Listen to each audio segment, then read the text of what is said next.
Hello, everyone, and welcome back inside historic Bosse Field for this third game of this three-game set between the Evansville Otters and the Lake Erie Crushers. Evansville has won two straight here against Lake Erie, looking for the sweep today in this 12:35 daytime start. I'm Riley Angel alongside my partner Lucas Macklin. A game yesterday in which the Otters fell behind early, but still found a way to fight back. And that seems like this week it has been quite the theme for Evansville. Yeah, and it early starts with the recovery of C.J. Backer. Gave up 3 runs in that first inning, had the bases loaded with no one away in the second, but then was able to strike out the next batter he saw, and then get a double play that he started. Did a fantastic job at avoiding the broken bat as well. Took it in, through second, easy throw to first for a double play, and then from there he was shut out, didn't allow a run, went 6 2/3, the longest start for an Evansville Otter this year, and allowed the Otters to stay in it, and then obviously the bats came alive and they were able to come away with a win. In those 6 2/3, he gave up 8 hits and 3 earned runs. Those earned runs all in the first inning, as mentioned, and 4 walks, 4 strikeouts for him. This offense has been pretty good. Graham Brown yesterday contributed once again, as we know he can and always seems to do at this point, with a triple. Yeah, and it was one that really should have been fielded, but it got by the center fielder, and with Brown's speed and Khalil's speed, who was on first after he got his first hit of the year, took advantage, got all the way to third. Camus followed that up with a double himself, and then L.J. Jones a rocket off the bat to get a double as well. They were able to score 3 in the 7th, kind of similar to the game on Friday night where they used the 7th inning rally to take the lead and eventually win. They did it here, had a 2-run lead going into the final inning, and were able to get it closed out. That did extend Graham Brown's hitting streak up to 6 now at this point, the longest hitting streak on the Evansville Otters. The Otters send Braden Scott to the mound. We've said it before, when this guy starts, he's someone that when he's on the bump, you definitely want to win that game. And tonight, when you have a chance to sweep against a team who offensively isn't amazing, you'd really like to get this one going into Schaumburg tomorrow. Exactly, and you got 2 really good performances from your 4 and 5 guys, which is always huge. And Scott, he's gone over 100 pitches his last 2 outings. I would expect something similar here, and getting an opportunity to pitch your ace and a chance for a sweep is always huge, and I think the Otters are very lucky to have him on the mound every 5th day, and they're very lucky to have him going today. Now, one thing with Lake Erie, with Scott being a left-hander, exclusively righties in the lineup today for Lake Erie. Yeah, and they have a really deep team. You see guys like Kyle Huckstorf, who hadn't even played up until a few games ago, and he's come on and be very strong. So they have a lot of really good players off the bench, and they'll come in and try to supplant and obviously go up against this left-handed pitcher in Scott and really dominate. And now you have a couple of lefties off the bench that would typically be starters that you can kind of throw out there and utilize later in the game when the Otters go to a potential right-handed reliever. You're listening to the Papa John's pregame show. Papa John's, the official sponsor of the Otters pregame and postgame shows, available every game night, 20 minutes before and 10 minutes after each Otters game on the Otters Digital Network and the Home Team Network, along with 96.9 WYIR. When we come back, we will take a look at starting lineups and both starting pitchers. You're listening on 96.9 WYIR and the Otters Digital Network. Maintaining our independence becomes more and more vital as we age. Swerka and More can help you navigate this important journey by answering your questions and connecting you to free and unbiased community resources and support services. If you are seeking advice for yourself or a loved one, let Swerka be your first call. More information available at swerka.org or by calling 812-464-7800. Originally opening in 2004, Jacobs Village has been a home for adults with disabilities, giving these great residents a wonderful opportunity to live life just like you and me. Jacobs Village mission is to continue building a safe, walkable neighborhood community where people with disabilities and older adults can find meaningful relationships, affordable and accessible housing, and activities to keep their bodies and minds engaged. We can't wait to have Jacobs Village at the ballpark on July 3rd for our annual Red, White, and Blue Night. More information on this great community partner is available at jacobsvillage.org.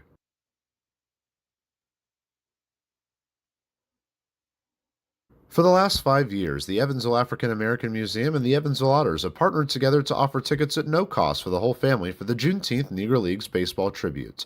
All are invited to celebrate Juneteenth with us on June 19th for the annual Salute to the Negro Leagues game. Pre-game activities start at 4:30 with first pitch scheduled for 5:05.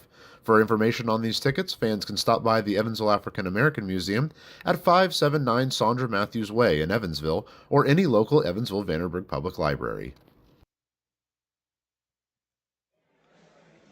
Welcome back inside historic Bosse Field for this game number 3. This 12:35 start time. Our first dog days of summer between the Lake Erie Crushers and your Evansville Otters. I'm Riley Angel alongside Lucas Macklin. You're listening to the Papa John's pregame show. Papa John's is the official pregame sponsor of the Otters, both pregame and postgame shows. Available every game night, 20 minutes before and 10 minutes after each Otters game on the Otters Digital Network and the Home Team Network. Speaking of the Home Team Network is the exclusive home of every Frontier League game this year. Check out Home Team Network to sign up today and get a front row seat to every Otters game in 2025. Let's take a look at the starting lineups for both squads, starting with the visiting Lake Erie Crushers. Leading off, the second baseman, Davey Morgan. Batting second, Sam Franco. He is in center field. Alfredo Gonzalez batting third and DHing. Scout Knotts, the cleanup man at first base. Dario Gomez batting fifth, playing right field. Playing shortstop, Logan Thomason. He is batting sixth. In the seventh spot, Derek Vegas. He is the catcher for this Crushers team. Joey Wright, the third baseman, batting eighth, and then rounding it out, Kyle Hucksdorf playing in left field. Ethan Smith on the bump for this Lake Erie squad. Yeah, and it's going to be, obviously, you said an all right-handed lineup. And Alfredo Gonzalez, the catcher who went 4 for 5 last night, not in the lineup. So a little bit of a benefit there for the Otters. Their backup catcher being Derek Vegas. So it'll be the first time we see him this week, as well as the third baseman, Joey Wright. We take now a look at the Evansville Otters starting 9. Graham Brown leading off, playing center field. Alay Camus playing second base, batting second. Batting third, first baseman L.J. Jones. In right field, J.T. Benson, he's cleaning it up. Batting fifth, third baseman Paven Parks. DHing today, Keenan Taylor batting sixth. Left field, J.J. Cruz batting seventh. Justin Felix doing the catching. He is batting eighth. And George Khalil, the shortstop, batting ninth. Thank you so much again for joining us here at historic Bosse Field for this third game between the Crushers and the Evansville Otters. I'm Riley Angel alongside my partner Lucas Macklin. What should be a very fun one as the Otters looking for their first sweep of the season against Lake Erie, who is in first place in the Central Division. Boy, this one, it feels like, would be huge for Evansville to get. Yeah, and they've already made up 2 games so far, and if they're able to pull off a win, they'll make up 3 games all the way back up to only 1.5 out of the division lead. Washington won last night, so they're currently 1.5 out of the lead. So the Otters, again, they're right in the midst of a playoff team. They've really come alive here. They're 4-1 this week, trying to go 5-1 against 2 of the best teams in the Midwest Conference. So what they have an opportunity to do here is really make a statement and set themselves up for another tough set against Schaumburg starting tomorrow. We talked about him a little bit. Braden Scott on the bump. A 4.60 ERA for him in 15 2/3. He's walked 10, struck out 17.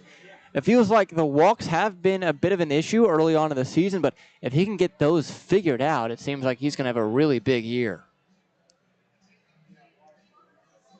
Yeah, and it felt like in his second start, he did a really good job limiting the walks, but obviously they crept back up in his last start.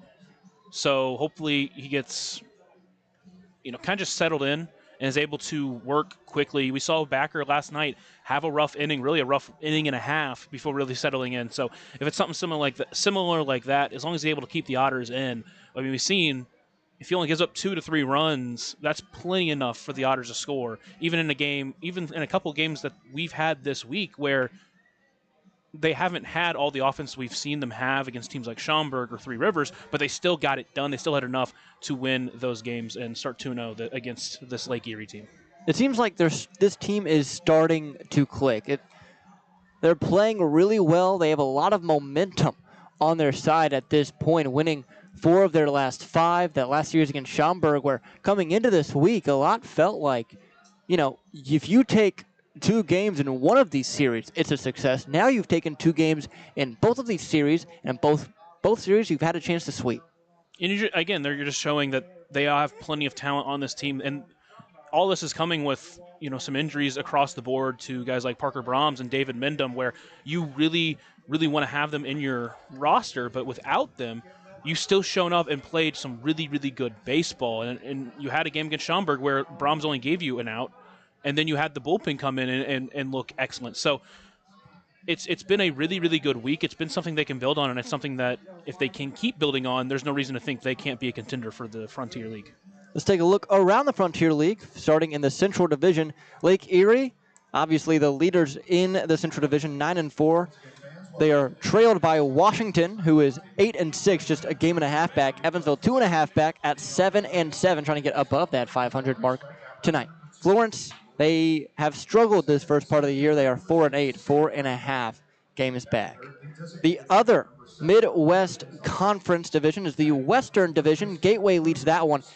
They are 10-4. They are followed by Schaumburg, who's 9-6. They are a game and a half back. Then Joliet, who's also 7-7. They're 3 games back. Mississippi has struggled this first part of the year, 6-6, 3 games back as well. And Windy City, boy, have they struggled. They are 3-12, 7.5 games back. On the other side, in the Atlantic Conference, Tri-City at 7-3, followed by Quebec. For the first time, Quebec in second place this year. They are 9-4. Then Ottawa, Brockton, and Trois-Rivières. Then in the East, Sussex County, the only team above 500 at 10-5. Then it's down east, New York, and then New Jersey. I will say New York has been playing really well as of late. They took 2 games against Quebec, and they just won last night as well. So they are a team that to watch out for as they continue to try to grow and get better as the season goes on. A couple of other day games around the league as well today. Brockton over Three Rivers, 2-0. Tri-City once again beating Quebec right now, 2-0 in the top of the 6th. Then New York and Ottawa all knotted up at 0 in the top of the 2nd. New Jersey and Sussex County just now getting started as well.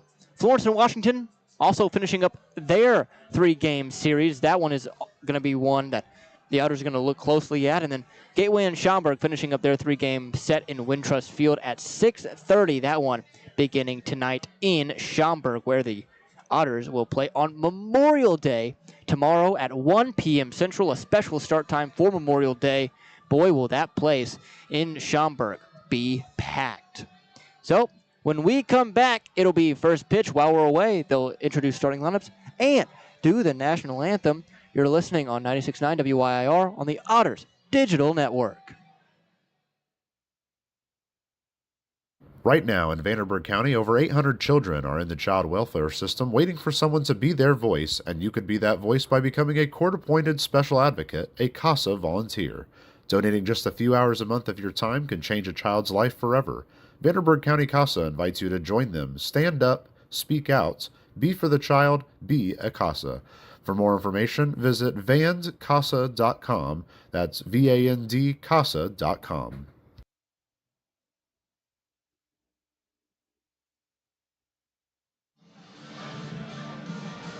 And now the starting lineups for your Evansville Otters, led by field manager Andy McCauley. Leading off and playing center field, our Edward Jones leadoff batter, number 24, Graham Brown. Batting second, the second baseman, number 1, Ale Camus. Batting third, the first baseman, number 20, L.J. Jones. Batting fourth, the right fielder, number 9, J.T. Pinson. Batting fifth, the third baseman, number 11, Haven Parks. Batting sixth, the designated hitter, number 12, Keenan Taylor. Batting seventh, the left fielder, number 17, J.J. Cruz. Batting eighth and catching, number 5, Justin Felix. Batting ninth, the shortstop, number 6, George Khalil. Pitching for the Evansville Otters in today's series finale, number 8, Brandon Scott.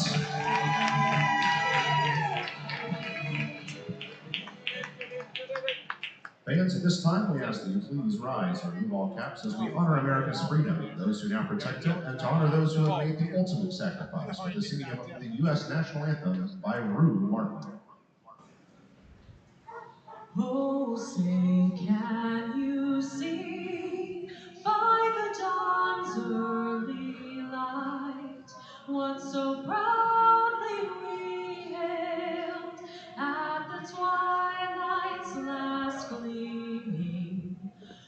arms brought stripes and bright stars through the perilous fight. O'er the ramparts we watched were so gallantly streaming, and the rockets' red glare, the bombs bursting in air, gave proof through the night that our flag was still there. Oh, say does that star-spangled banner yet wave o'er the land of the free and the home of the brave? Fans, let's hear it one more time for Rumar. Just about time for first pitch here at Bosse Field. Braden Scott on the bump, the big left-handed ace for this Otters team. He is paired with Justin Felix behind the plate. That pitcher-catcher battery is brought to you by The Answer Auto Repair East. Find your battery needs at The Answer Auto Repair East, located at 2319 North Green River Road, or call at 812-475-9000. Should be a fun one. Braden Scott, always a fun pitcher to watch. Just some moxie out there on the mound when he is going at it. Hopefully the Otters can give him some run support. And again, games that Braden Scott starts, the Otters need to win. Yeah, and they've done a really good job at it so far. They're 2-1 in games that he has started, and for the most part, he's done a really good job keeping them in it. And the one start they didn't win was the one start he went scoreless. So, like I said, this is a really good offensive squad. If you can just keep them within, really, realistically 3 to 4 runs, they can always come back. And we've seen them come back from as large a deficits as 6. So this team can score, and they can score quickly. So as long as you get some decent starting pitching and your bullpen stays consistent, you're in store for a really, really good season. Once again, folks, the Home Team Network, the exclusive home of every Frontier League game this year. Check out Home Team Network and sign up today to get a front row seat to every Otters game in 2025. Also, on the Otters Digital Network and now 96.9 WYIR. I'm Ronald Angel alongside Lucas Macklin for this series finale in which the Otters looking for a sweep over Lake Erie. Stepping in now, right-hander Davey Morgan to begin things for Lake Erie.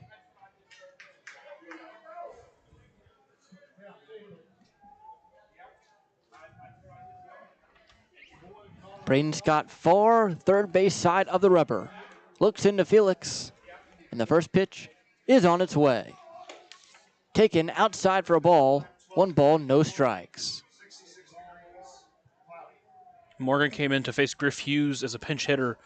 Hughes had to work, but eventually struck him out, so now Morgan 2 for 5 on the series. The 1-0. Taken on the inner half, just inside a bit. 2 balls, no strikes now to Morgan, second baseman for this Lake Erie team. 66 degrees at game time as the next pitch is in there for the first strike of the contest. Overcast skies here at Bosse Field. Wind blowing across from left to right. Maybe slightly out to right field as the 2-1. Inside, missed. 3 balls, 1 strike now. Lake Erie, their leprechaun green jerseys is what I'll call them. White lettering across the front and white numbers on the back. The 3-1 swung on, rocketed to Pavin, who knocks it down. Throw across to first is in time for out number 1.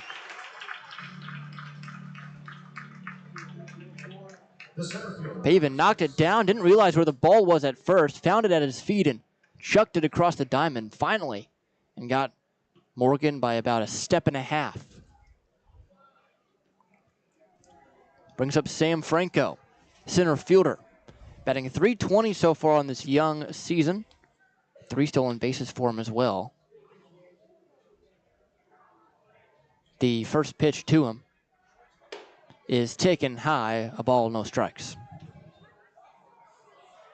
So only one strike thrown thus far for Braden Scott. Early, though, just top one, no score, one away. The 1-0 pitch. That one high as well, 2-0. Franco not a huge slugging threat, just 697 the OPS with a 320 average. The 2-0 pitch. In there for a strike, 2-1. But when he does get on, he can steal.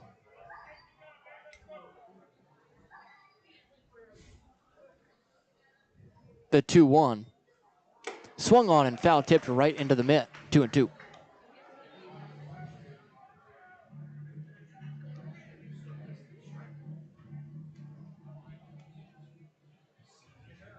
Scott steps back, kicks and fires. Inside, missed on the breaker. We'll have our first full count of this afternoon. Tomorrow, the Otters travel up to Schaumburg for Memorial Day, a 1 p.m. start up in the Chicago area. 3-2 count. Inside, ball 4. So Scott with his first walk here in this one. And that's not the start you really want to see from him. Really struggled to find the zone so far, and he's a guy that you hope to be able to find the zone and become more accurate. Here's Alfredo Gonzalez. DHing tonight. He had a good game yesterday.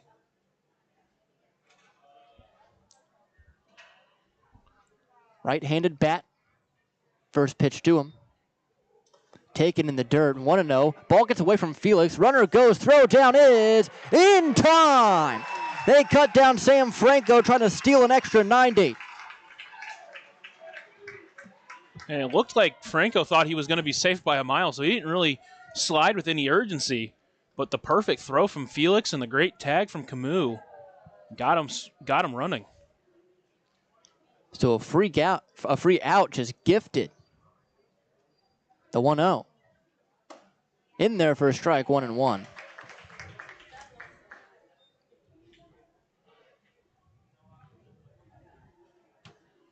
So 1 ball, 1 strike to the former big leaguer.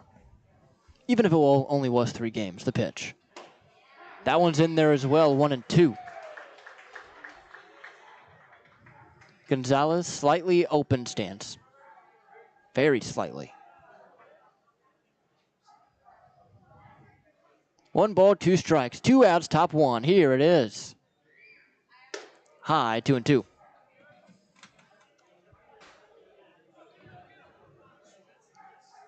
He's only reached up to 90 a couple of times this afternoon so far, but when he has, he's left it high. The 2-2 pitch.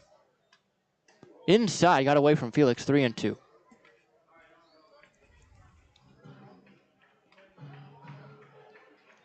So the zone, not something that's coming easy for Braden Scott as he looks to settle in here in this first inning. Payoff pitch here to Gonzalez. Swung on and missed, strike 3. Blew it by him. So we go now to the bottom half of 1, no score at Bosse Field. You're listening on 96.9 WYIR and the Otters Digital Network. Ballet Indiana is made up of local ballet professionals, dedicated parents, and community members in order to provide unique and life-enriching experiences for hundreds of young dancers, while carrying out their mission to inspire a lifelong appreciation for dance for both our dancers and the Evansville community. More information on Ballet Indiana and information about their upcoming performances is available at balletindiana.org.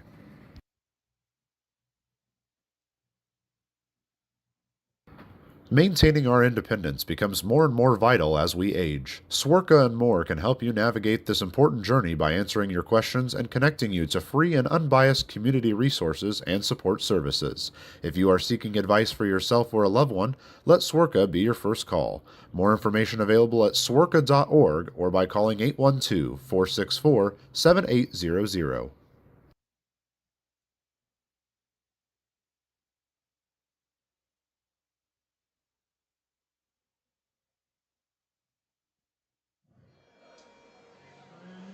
Good afternoon, everyone. Welcome into historic Bossy Field. Ethan Smith on the bump for Lake Erie. We'll see how he does against this Otters offense, which has been red hot.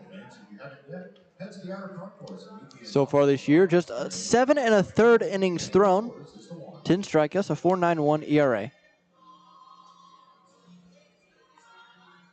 Yeah, we'll see if the Otters can try to get to him early. He's had some control issues throughout his career. Otters obviously one of the best teams at being patient and drawing walks, so it'll be a good opportunity here for this team to, like I said, try to take their third game in as many days. His partner behind the plate is Derek Vegas. Again, that pitcher-catcher battery brought to you by The Answer Auto Repair East. Find your battery needs at The Answer Auto Repair East, located at 2319 North Green River Road, or call at 812-475-9000. Here's Graham Brown, hottest bat on this squad. 339 the average, no PS over 1,000. 3 homers, 11 RBI. And there's going to be a pitch clock violation, but before Ethan Smith even throws one. So count starts at 1 ball, no strikes. So advantage Graham Brown. Here's the first offering to him. Swung on, fouled back, 1-1. Brown does like to go first pitch hunting. He does it again there. Just missed on a fastball that was center cut. The 1-1 pitch from the right-hander in Smith is swung on, chopped on the ground to first. Fielding it underhanded is Knotts, who will step on the bag himself for out number 1. Here's Ale Camus. Camus began this year primarily at shortstop, but since Khalil has been healthy, he's slotted over and moved to the position over at second base.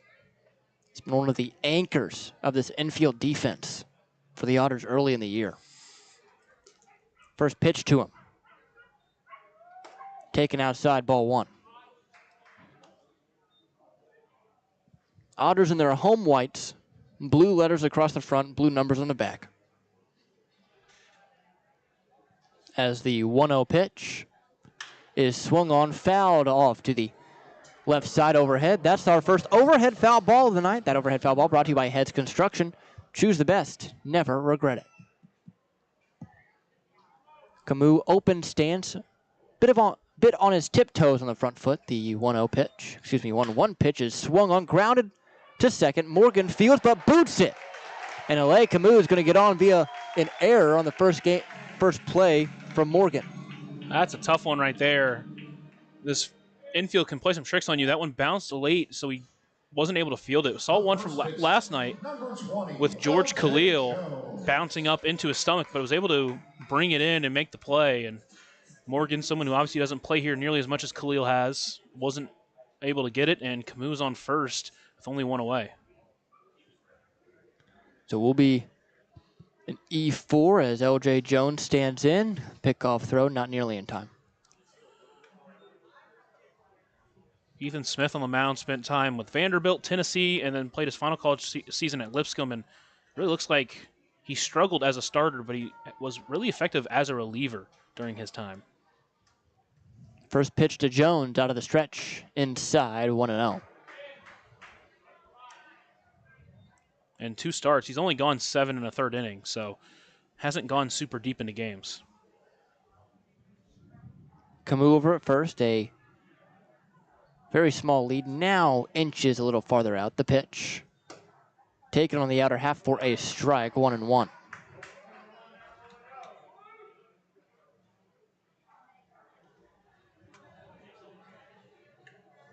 Jones has that average up near 300 now at 283.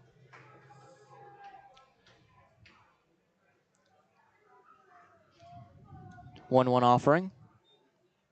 Swung on and missed at the bender. 1-2 now. Saw a down and away fastball on that 1-0 pitch, and then Smith tunneled it and partnered it perfectly with that slider on the outer half. Smith fairly quick to the plate, so we'll see if the Otters test the arm of Vegas at all early. 1 ball, 2 strikes the count. 1 gone, bottom 1. The pitch. Swung on, popped up, and that's going to be up and over the grandstand. Count stays. A red foul ball brought to you by Hens Construction. Choose the best. Home plate umpire tonight, Max Langley. At first base, Miguel Rivera Cruz. Third base, Anthony Atkinson.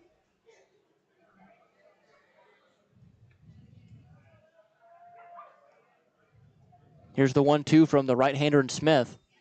Swung on, line drive, base hit down the left field line. Camus going to round second. He's heading for third. It rolls all the way to the corner. Jones chugging into second. And both runners are going to stay. So second and third with just one gone here in the first inning.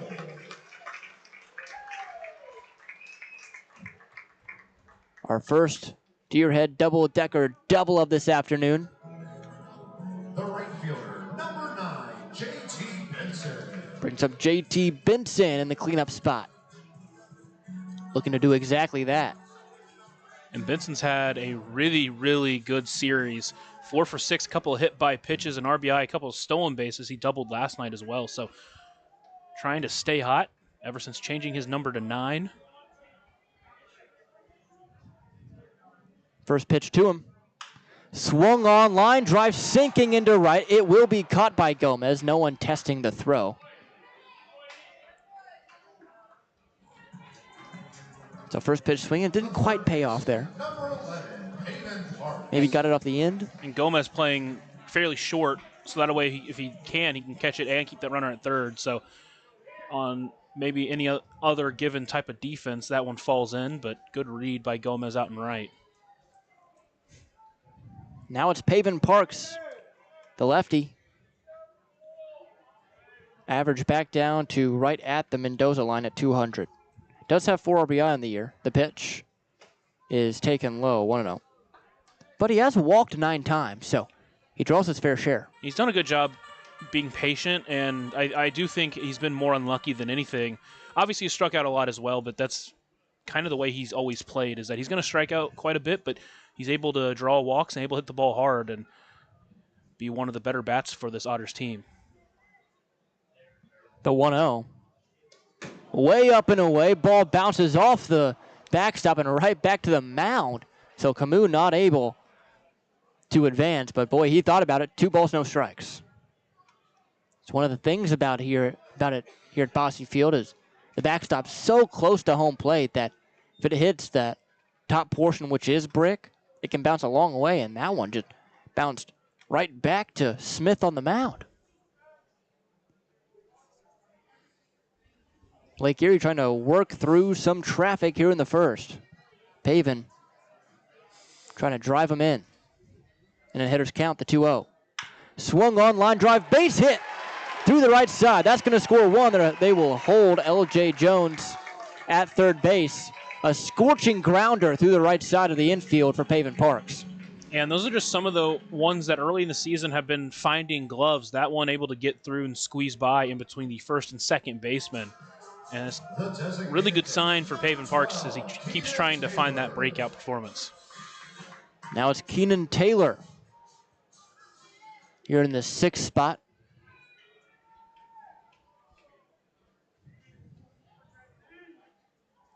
He's been hot as well early in this season for the Otters. The first pitch to him is taken down the middle for a strike, 0-1.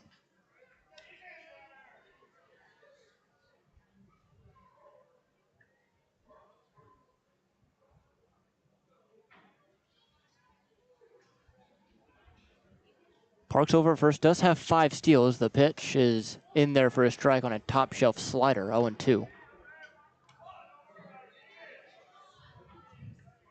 So Keenan quickly in the hole. No balls, 2 strikes, but a 1-0 lead for Evansville in the bottom half of the first over Lake Erie. The 0-2 pitch.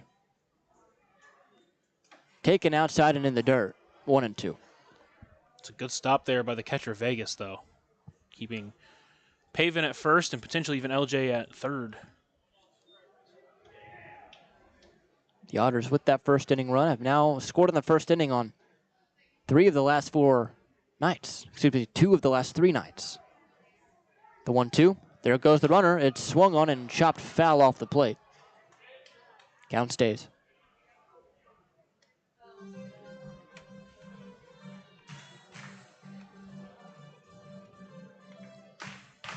So it's a ball and 2 strikes, 2 outs. We'll see if Paven goes once again. Decent lead over at first base. Smith looking into Vegas, sets. Gave Parks a look. And throws over, not nearly in time, doesn't even draw a slide.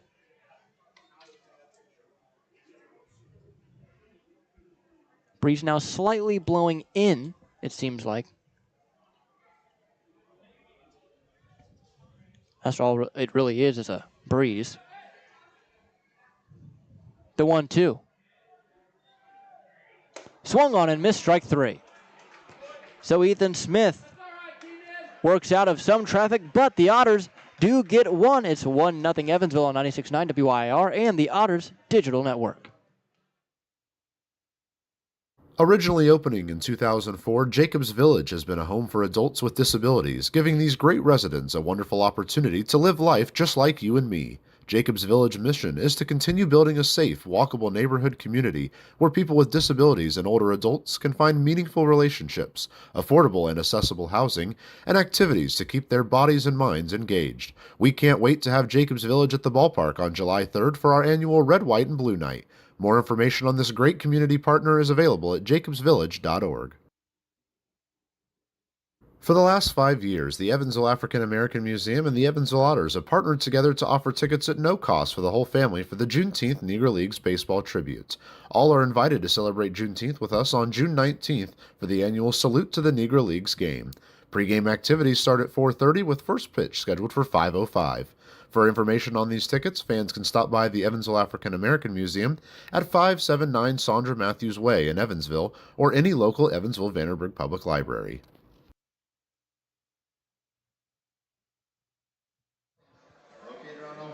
So it's a 1-0 Evansville heading into the top half of the second inning. A nice inning, productive one for the Evansville offense. Braden Scott looking to get back into the strike zone and record another clean one, even though he did get him 1, 2, and 3, unconventionally 1, 2, and 3, but 1, 2, 3 nonetheless.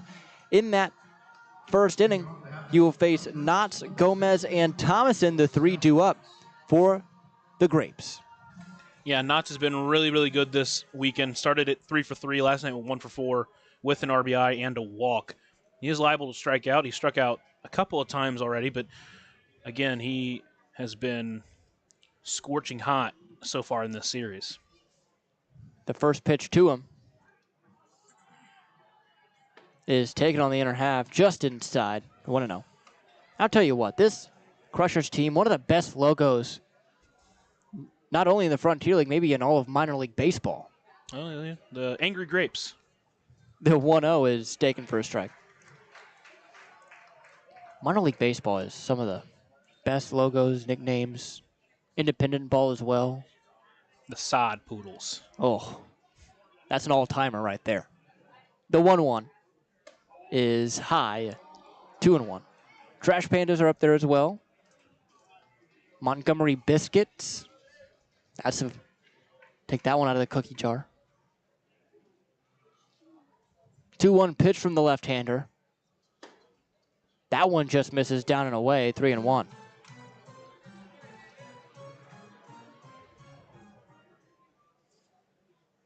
Three balls, 1 strike, no outs. The pitch.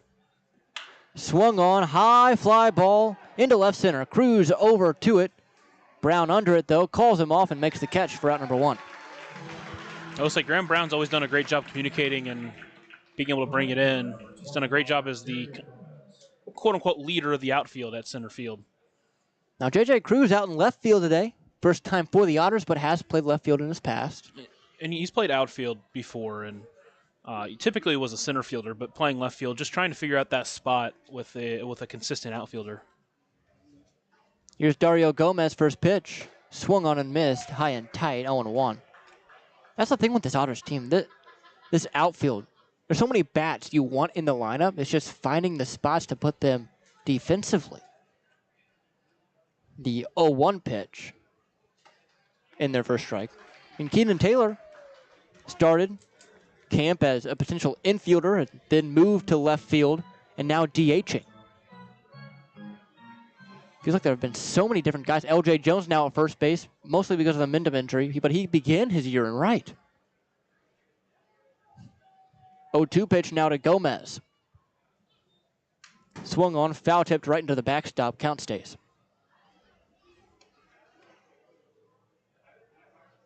But I think once Mindham gets back, we'll start to see that real solid lineup and where everyone will be the rest of the year until August. The 0-2.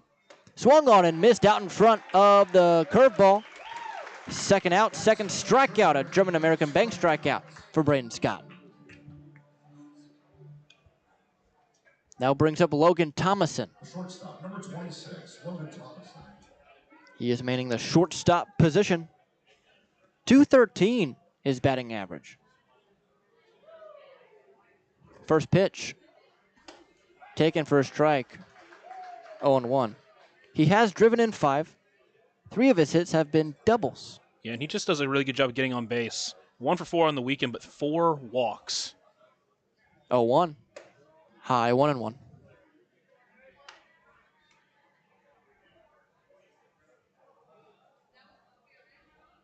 So a ball and a strike. 2 gone. Top 2 the pitch. In there on the curve. 1-2. And he fits really well with this team because this team does draw a ton of walks. They have a .393 on-base percentage. They're one of the best in the league at drawing walks.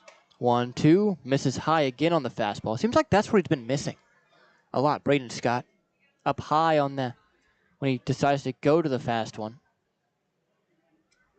Count even at 2 apiece. The pitch. Swung on, a hot shot to right. Over towards it, Benson, nearing foul territory, and will twist out of play. So count stays at 2-2. That overhead foul ball brought to you by Heads Construction. Choose the best, never regret it. So deuces stay wild. Top 2, 2-2, 2 out.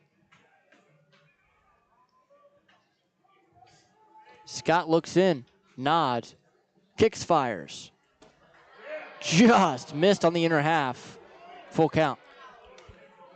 That's a tough one to lay off for Thomason. That one did just miss inside, but a bender that was in the zone for about 95% of the time it was coming to the plate. The payoff.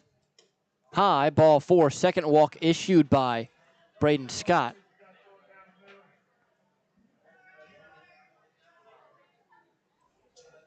The catcher, number 4, Derek So a 2-out walk brings up Derek Vegas. Again, it was the fastball that he left way high. We'll see if he makes an adjustment here and tries to get that one just a couple of inches lower. The first pitch to Vegas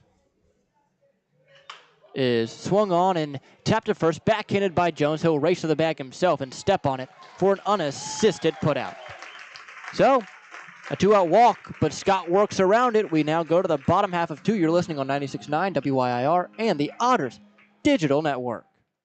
Right now in Vanderburgh County, over 800 children are in the child welfare system waiting for someone to be their voice, and you could be that voice by becoming a court-appointed special advocate, a CASA volunteer.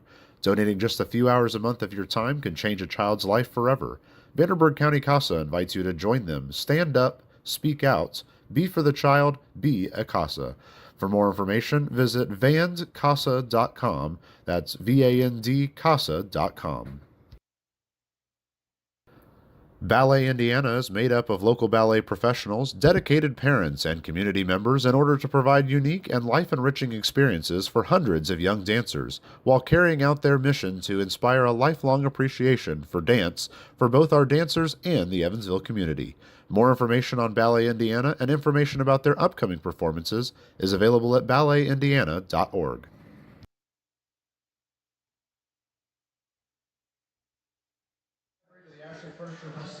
Time for the bottom half of 2. Ethan Smith trying to work a clean inning here in the second after giving up a first inning run, courtesy of a Pavin Parks RBI single into right field. It will be 7-8-9 though. J.J. Cruz, Justin Felix, George Khalil, the 3 due up for Evansville. George Khalil finally got his first hit of the season last night. And that was the leadoff single in the 7th that really got that whole inning jump-started. The first of 4 straight hits that drove in 3 runs for the Otters that helped them get the win. He also dropped down a couple of sacked bunts. Just seems like a team guy. He'll do whatever it takes. And also, I don't know if there's a better shortstop defensively in the Frontier League with the way he plays. That is true. He's so good up the middle. Number 17, J.J. Cruz. So here's J.J. Cruz. Left-handed bat. Stands fairly close to the plate. Even stance. The pitch is taken low. A ball and no strikes.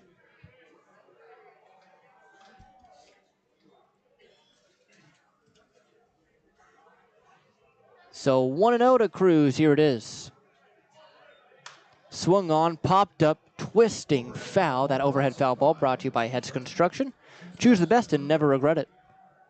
Now we're getting to hear Matt Will say it. Who do you think's better, Matt Will or Zane? We got to give Matt a couple more innings. Get settled in. The 1-1. Swung on, hot shot to center. Franco is under it. He will make the play, ranging over towards the left center field, and that's out number 1.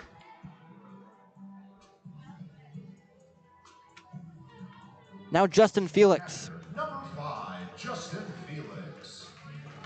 Has driven in 2, an average of 154. Has walked 8.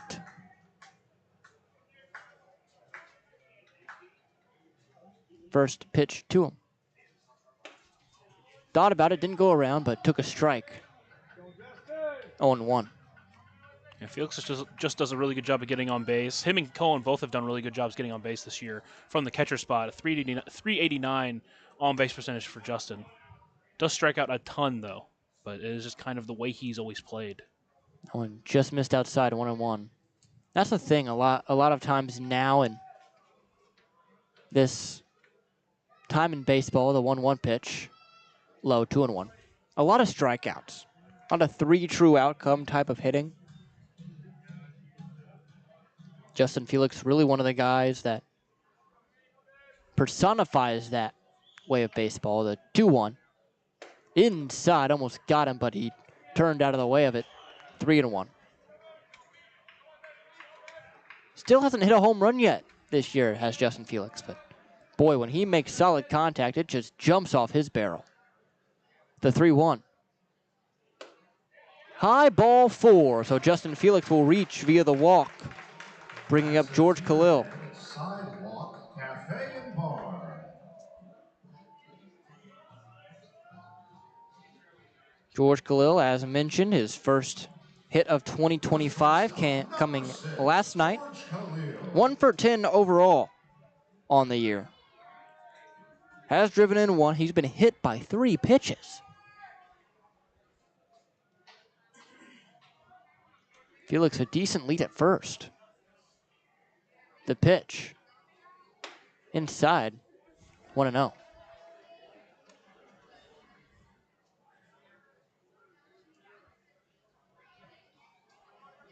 So 1 ball, no strikes, 1 out. 1-0 Evansville, bottom 2. Runner on first is Felix. Smith sets. Delivers. Inside again, that one nicking the zone, 1-1.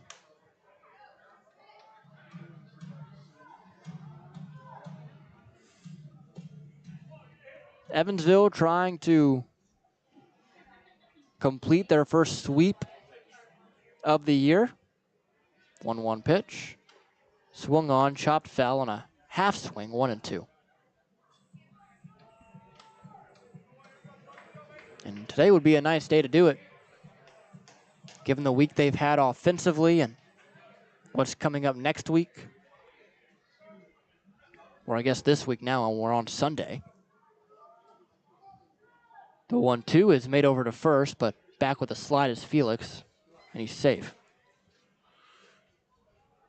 After the Schaumburg series, another divisional matchup between Evansville and Florence, that one in Florence, just outside of Cincinnati. The 1-2. There goes the runner. Never mind, it was a fake steal. That one popped up into right field. Gomez back on it, makes the play, and that's out number 2. Felix really jumping over there at first, trying to get a reaction from Smith. Edward Jones leadoff batter. The center fielder, number So brings up the 20. Edward Jones leadoff batter of the game, Graham Brown.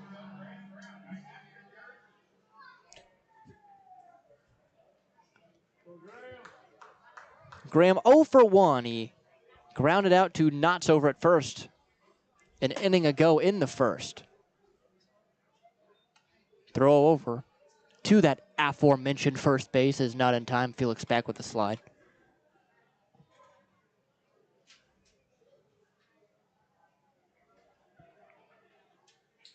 First offering to Brown. Just misses 1-0. With all the action over there at first, I think it's important to note, I will say Justin Felix, 7 for 9 stolen base attempts during his 4-year career with Evansville. 5-year career, beginning this year, that is. 1-0 offering. Right down the chute, 1-1.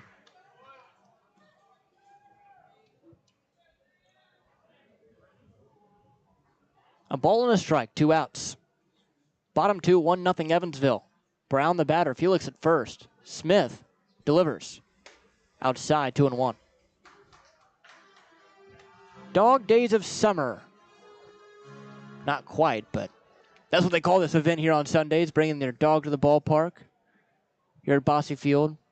So if you hear us saying, "aw," we're probably looking at a dog. The 2-1. Outside, 3-1.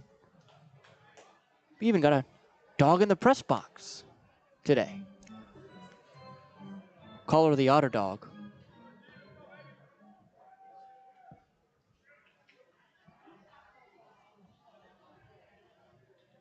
Smith sets and out of the stretch. He'll deliver the 3-1 to Brown. Never mind, it's over to first, but not in time. That was a second disengagement, so Felix knows that he's probably not going to throw over again unless Felix gets an egregious lead. 3 balls and a strike, 2 gone. Felix inching away. The pitch. Swung on high, pop-up. Right field, Gomez after it, towards the line now in foul territory, but it gets over into the picnic area. 3-2.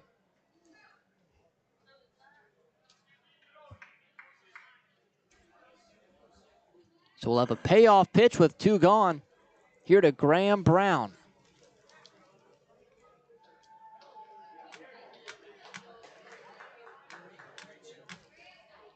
See how the Otters leadoff man does. No one holding Felix over at first. He'll have a head start. 3 balls, 2 strikes the count. Here it is. Swung on, fouled back. Count stays. Tried to sneak the fastball low to him there, but Brown able to catch up, but just a little bit late on it.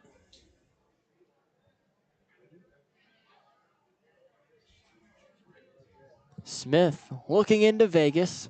Now over to Felix. Sets. 3-2 once again. Swung on and missed. Chased the high fastball did Brown, and that's strike number 3, out number 3. So it's 1-0 Otters heading to the top of the third. You're listening on 96.9 WYIR on the Otters Digital Network. Maintaining our independence becomes more and more vital as we age. Swerka and more can help you navigate this important journey by answering your questions and connecting you to free and unbiased community resources and support services. If you are seeking advice for yourself or a loved one, let Swerka be your first call. More information available at swerka.org or by calling 812-464-7800.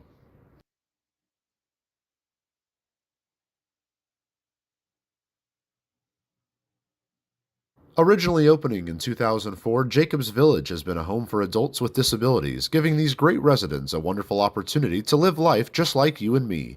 Jacobs Village mission is to continue building a safe, walkable neighborhood community where people with disabilities and older adults can find meaningful relationships, affordable and accessible housing, and activities to keep their bodies and minds engaged. We can't wait to have Jacobs Village at the ballpark on July 3rd for our annual Red, White, and Blue Night. More information on this great community partner is available at jacobsvillage.org.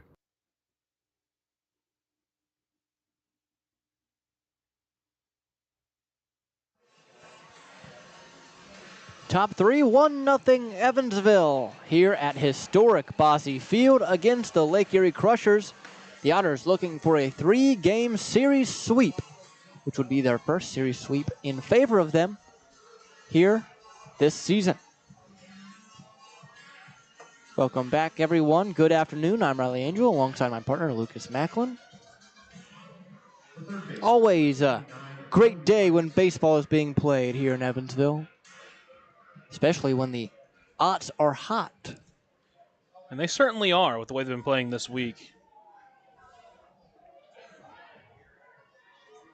Joey right now batting. In limited action, he has done great things for Lake Erie as the first pitch to the righty is high, 1-0. 429 batting average, that being just 3 for 7 on the year, but still. 3 ribbies.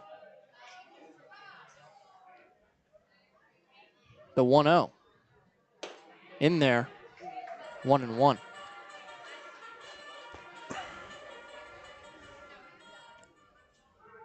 Decent crowd on hand for a Sunday afternoon matchup. 1-1 pitch. Bullseye, 1-2. Believe it or not, 144 people out on the Corona patio deck today. Exactly, you counted them? I sat here, got my binos out, and counted them individually. The 1-2. Swung on, foul tipped.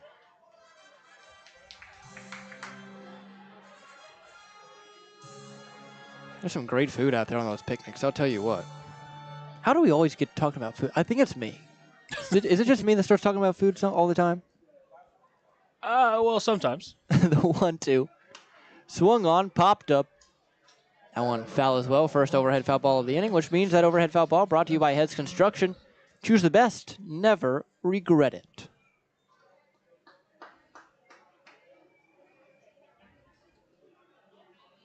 A ball and 2 strikes, nobody gone, top 3, the pitch. Swung on, chopped, third base side, but well foul.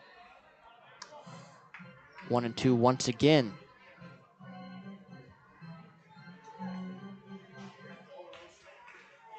Scott has had some issues with the high fastball, controlling that. But otherwise, he's been fine. The 1-2. Swung on and missed, blew it by him. German-American Bank strikeout. His third of the day. Braden Scott K's the first batter he faces in the third.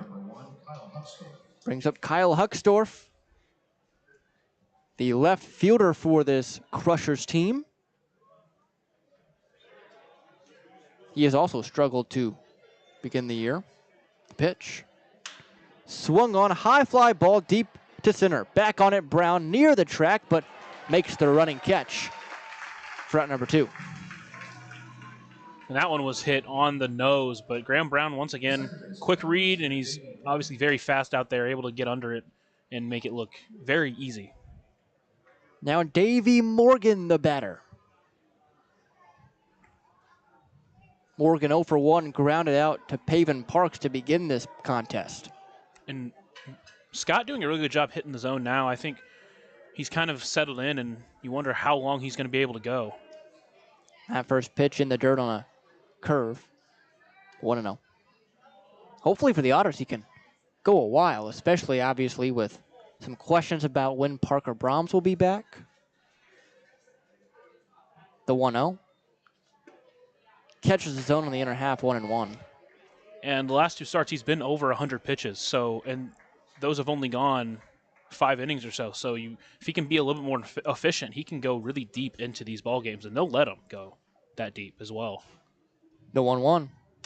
Swung on, jam shot, foul, and 1-2 now. Overhead foul ball brought to you by Heads Construction. Choose the best, never regret it.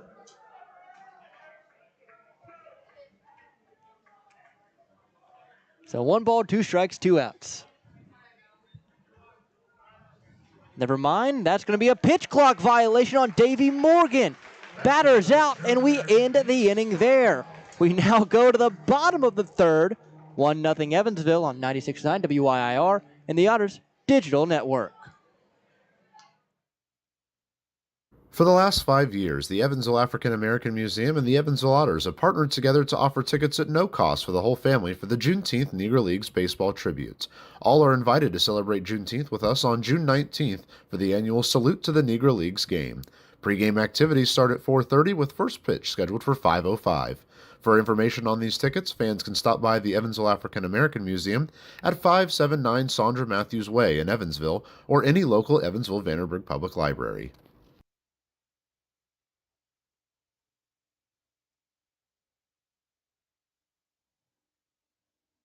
Right now in Vanderburgh County, over 800 children are in the child welfare system waiting for someone to be their voice, and you could be that voice by becoming a court-appointed special advocate, a CASA volunteer. Donating just a few hours a month of your time can change a child's life forever. Vanderburgh County CASA invites you to join them. Stand up, speak out, be for the child, be a CASA. For more information, visit vandcasa.com. That's VANDCASA.com.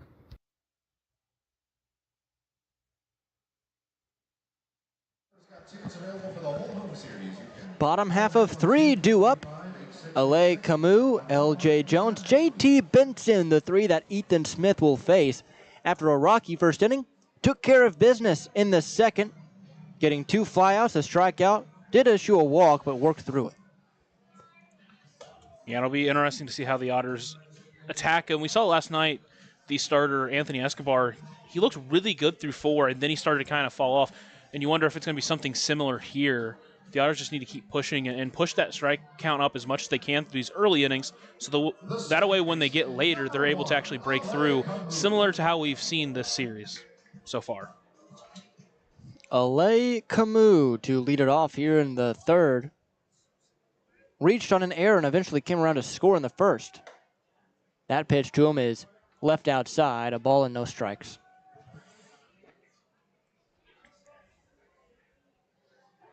The next pitch to Camus. In there as well. 1-1.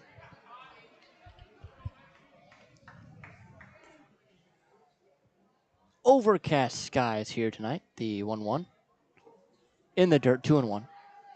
I mean, it's better than what we were initially forecasted just about 2 days ago, where it looked like it was going to rain all day. 2-1 pitch. Up and away, 3-1. But thankfully, no rain in the forecast as of right now.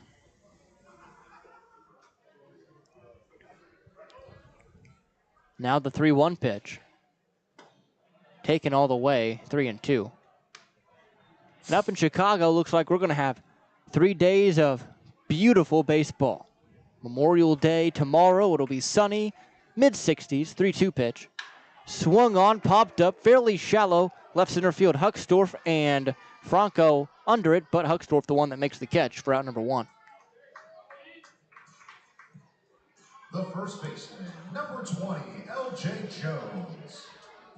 L.J. Jones, he doubled in the first inning.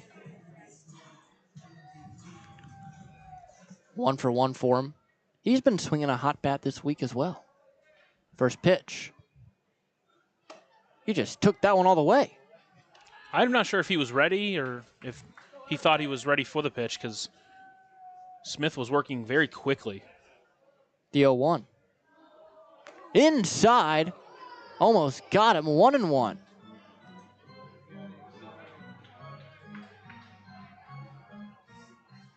So a ball and a strike, 1 gone. Bottom 3, 1-0 Evansville.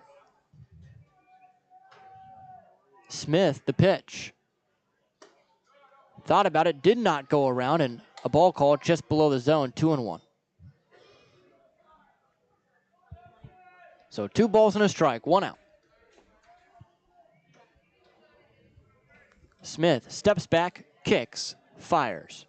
Swung on, line drive deep center field. Back on it, Franco near the track, makes the running catch just in front of the wall. 107 off the bat from L.J. Jones. Man, he knows he just missed it.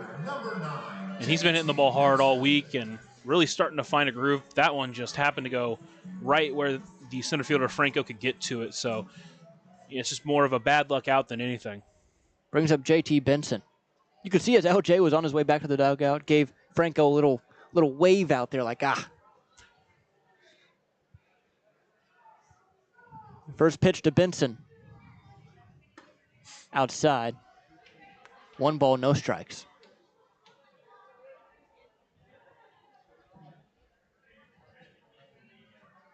So the 1-0 offering. Swung on, line drive, base hit. Into left field, JT Benson with the 2-out single, keeping the Otters alive for Pavin Parks. You know, just as I say, I didn't think there was going to be any rain. All of a sudden, we get a notification that now all the grounds crew going to the tarp, just in case. So they must see something that I don't. Now the left-hander, Pavin Parks.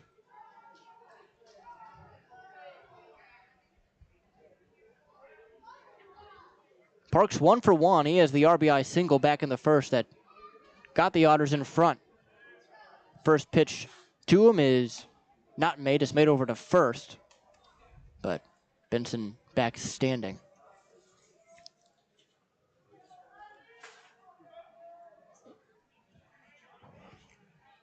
Smith still looking over at Benson. First offering to Pavin. Taken on the outer half for a strike. 0-1. Oh, That's a tough one to take.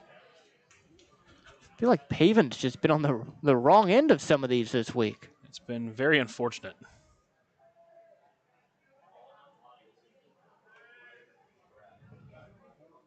The 0-1. Inside, 1-1. And JT Benson, obviously, there at first. A couple stolen bases already this weekend. He's 7 for 9 on the year, so a huge back stealer, and with 2 outs, could potentially see him try to take off.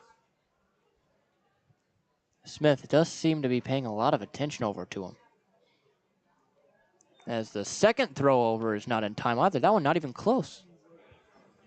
So now, JT, unless he gets real frisky over there, will have a really good chance after 2 disengagements from Smith to try and swipe second base.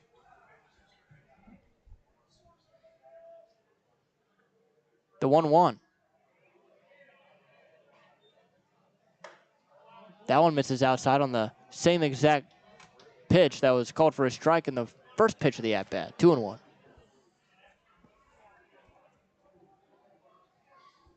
So 2 balls, 1 strike, 2 outs. Runner on first, Benson. Left-hander and Pavin Parks awaits the 2-1 offering. Here it is. Swung on, just fouled it back. 2-2.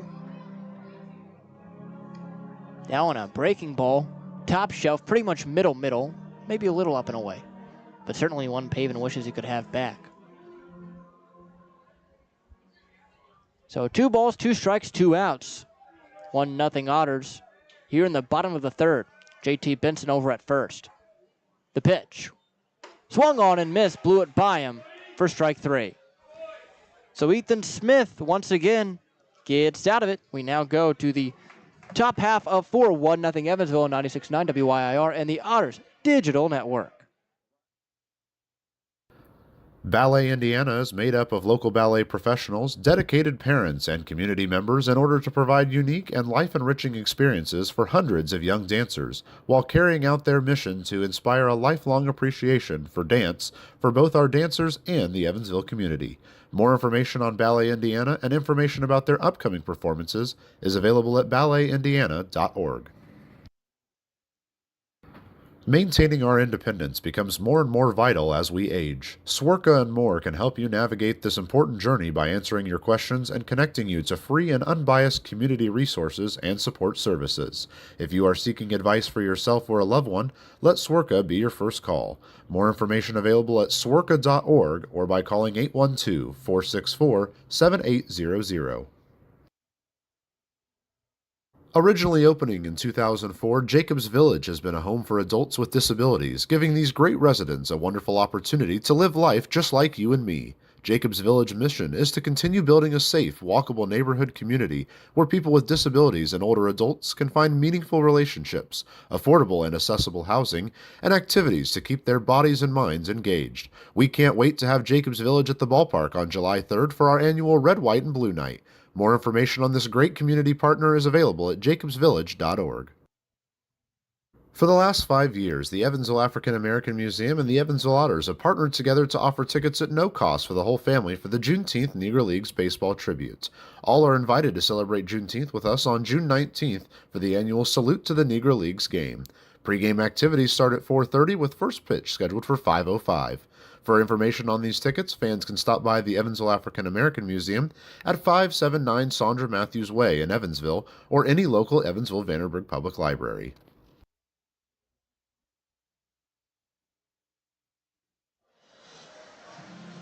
Welcome back into Bossy Field as the Evansville Otters currently lead 1-0. Braden Scott out there for his 4th inning of work. He's been very electric, hasn't given up a hit, couple of walks, struck out 4. Yeah, he's looked really comfortable on the mound out there after struggling a little bit with control issues in that first inning and a little bit in the second, but he has since dialed it in. We'll see if he can continue that brilliance into the 4th. And it's Sam Franco, the center fielder, up to bat. Earned a walk his first time. Again, last year only had 3 walks on the season. Already has 5 so far this year. So maybe a little bit of a different approach. But Scott, the first pitch into Franco, is taken for a strike. He starts behind 0-1.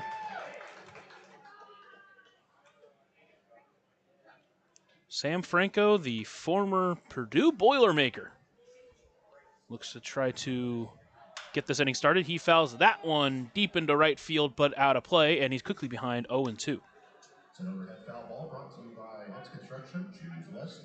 Now Franco will take his time as he steps outside the box. Played 3 seasons with Manhattan in the Metro Atlantic Athletic Conference before joining Purdue.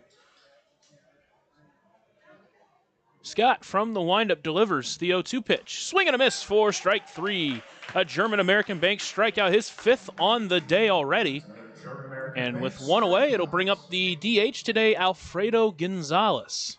Not only his 5th of the day, but now his 3rd in the last 4 batters he's faced. We'll see if he can continue to dial it up and get swings and misses. Gonzalez 0 for 1 on the day. He was one of the strikeout victims. First pitch taken in there for a strike. He's behind 0-1. Gonzalez last night 4 for 5. All of them were singles. The first 2 were bloop hits. One was an infield single, and the final 2 were both hits over 100 miles per hour off the bat. A huge dichotomy. Now the 0-1 pitch. That one's lifted into center field. Brown will track it, and he will get under it and bring it in for out number 2. Man, I'll tell you what, Alfredo, I mean, I didn't see him last night, but first game he's had, and then that one right there, just zero hustle out of the box there. I mean, he flipped his bat in frustration and just walked about halfway down the first base line, and it continuing, just now getting back to the dugout. It's Scout Knotts up to the plate with 2 away. First pitch in from Braden Scott is taken for a strike. He starts behind 0-1. Knotts against the lefty Montilva hit that home run. Went 1 for 4 last night. Currently 4 for 7 on the weekend. 4 for 8 if you're getting out in his first attempt today. That one just misses outside. Count moves to 1-1.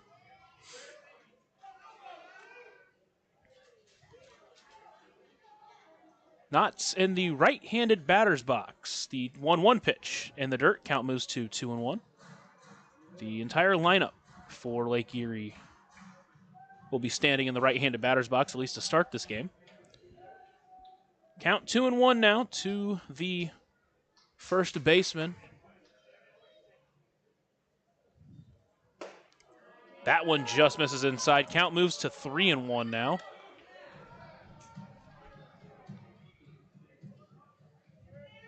Scott with 2 quick outs here in the 4th inning. Behind Knotts 3-1 from the windup will deliver. Swings through that one, pulled the string on him. Count runs full. Yeah, that made Knotts look a little silly there. Really good curveball that finished on the inner half for Scott. Yeah, 3-1 pitch, expecting fastball. It definitely wasn't that. And now the payoff pitch in from the former Indiana Hoosier. That one is lifted into the air. Brown will move over to his right. And it will be Benson who will come in and grab it in right field. So a quick 1-2-3 inning for Braden Scott. We'll head to the bottom of the fourth inning. Otters lead 1-0. You're listening to the Otters Digital Network and on 96.9 WYIR.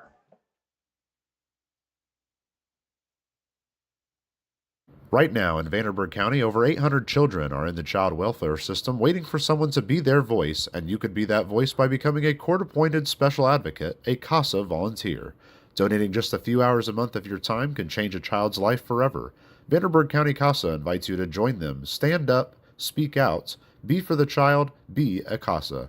For more information, visit vandcasa.com. That's VAND-CASA.com.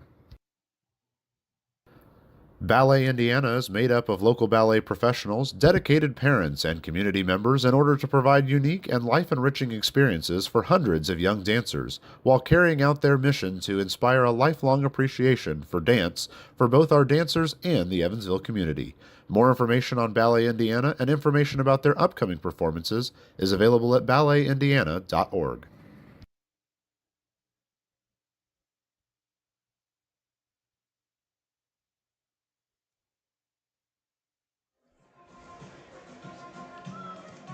Into the bottom of the fourth inning as the Otters lead 1-0 on the RBI double from L.J. Jones in the first inning.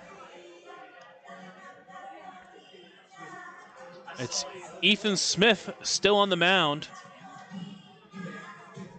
Gave up that run in the first inning, but since then he's been able to settle down these Otters bats. Through three, he's given up 3 hits. 1 run that came unearned because of the error that allowed Camus to get on. Walked 1, he struck out 3. The first batter he'll face this inning is Keenan Taylor. First pitch from the windup. That one catches the zone. A first pitch bender. And he starts ahead of Keenan Taylor 0-1. Works quick, next pitch into Taylor. That one's fouled back, and he's quickly behind 0-2. Taylor was a strikeout victim in his first at-bat. It'll be Keenan Taylor, J.J. Cruz, then Justin Felix. And quick time here from Keenan Taylor.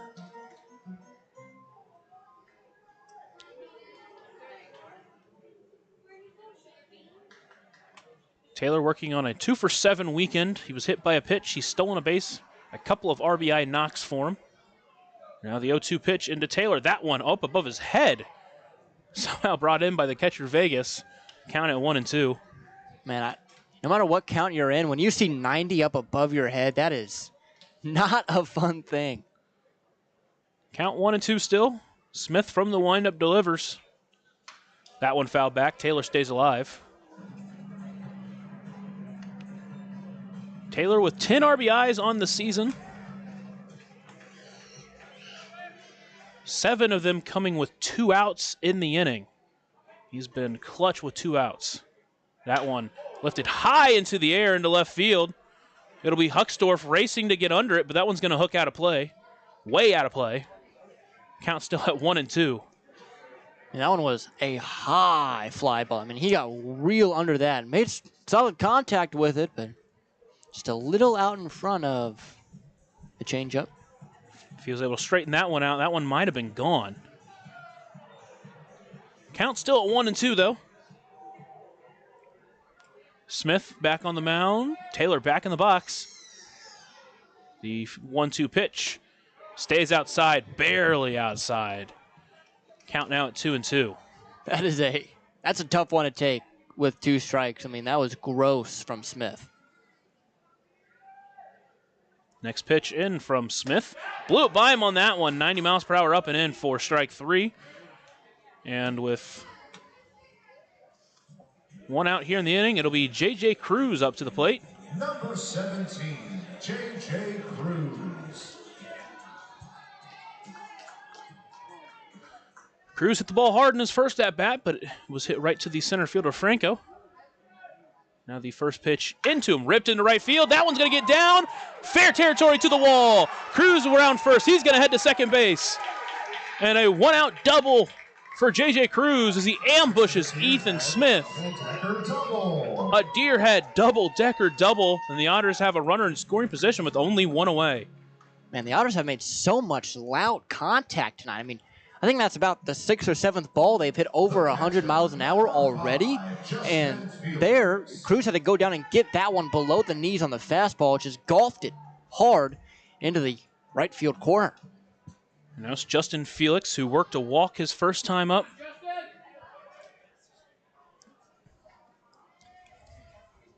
Now from the stretch, Smith will come set, deliver the first pitch. That one bends into the zone, and he gets ahead 0-1.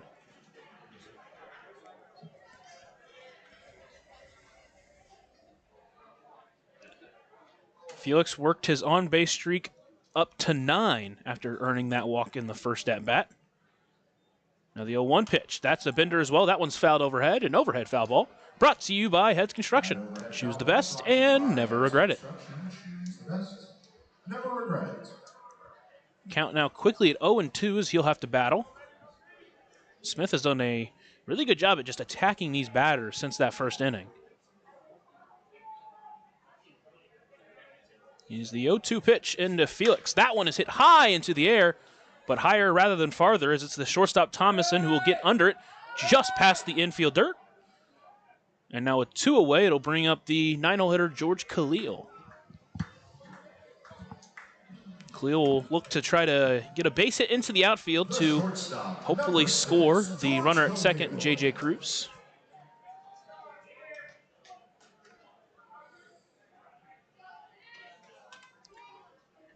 Khalil flew out to right field in his first at-bat. Now the first pitch into Smith. That one's fouled back. He starts behind 0-1. Khalil got his first hit of the season last night. Hit the ball pretty hard in his first at-bat. Looks to try to find some outfield grass. Now the 0-1 pitch into the Otters shortstop. Checked his swing, but it got contact with the ball, and he's quickly behind 0-2 now. That's twice now. Once in each of his at-bats that's happened to him. Maybe not fully going around, but somehow making contact anyway. That's just tough luck there on an inside pitch. Count now at 0-2 as Khalil will have to battle. Smith will come set. Runner on second is J.J. Cruz. Delivers the 0-2 pitch. Checked his swings. Stays up. Count at 1-2 now. And they appealed that one, but I mean, that's one of those where it's more of a defensive little hack at it than anything, not a full swing by any means. Now the 1-2 pitch into Khalil. Swings through that one for strike 3. So the Otters threaten with the runner on second, but don't push any across. They still lead 1-0 as we head to the 5th inning. You're listening to the Otters Digital Network and on 96.9 WYIR.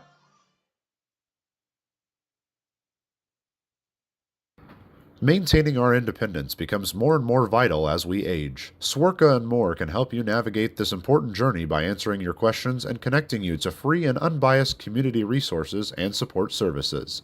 If you are seeking advice for yourself or a loved one, let Swerka be your first call. More information available at swerka.org or by calling 812-464-7800. Originally opening in 2004, Jacobs Village has been a home for adults with disabilities, giving these great residents a wonderful opportunity to live life just like you and me. Jacobs Village mission is to continue building a safe, walkable neighborhood community where people with disabilities and older adults can find meaningful relationships, affordable and accessible housing, and activities to keep their bodies and minds engaged. We can't wait to have Jacobs Village at the ballpark on July 3rd for our annual Red, White, and Blue Night. More information on this great community partner is available at jacobsvillage.org.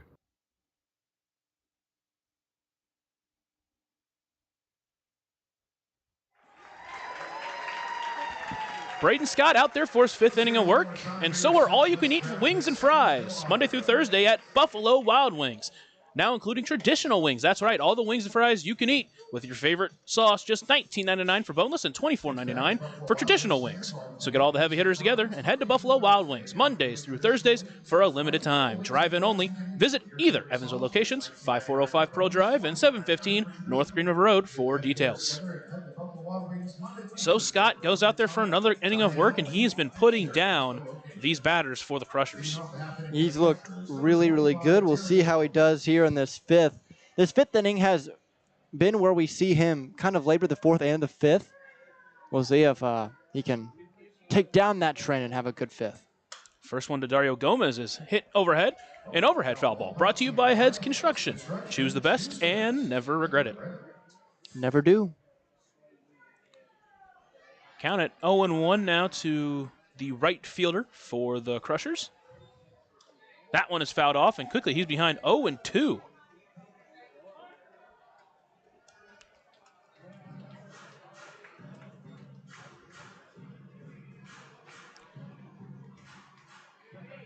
A timeout for Gomez. He'll step back into the box. Scott will come set and deliver the 0-2 pitch into Gomez. That one stays high. Count moves to 1-2. Quebec came back, beat Tri-City 4-3 as that battle of the top in their division continues to rage on. That one stays high. Count moves to 2-2.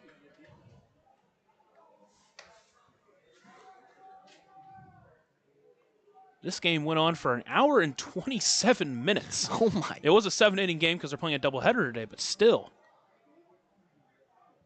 Now the 2-2 pitch. Swung on a miss for strike three. Another German-American bank strikeout. His sixth on the game. And with one away, that will bring in the shortstop, Logan Thomason. The shortstop, number 26, Logan Thomason.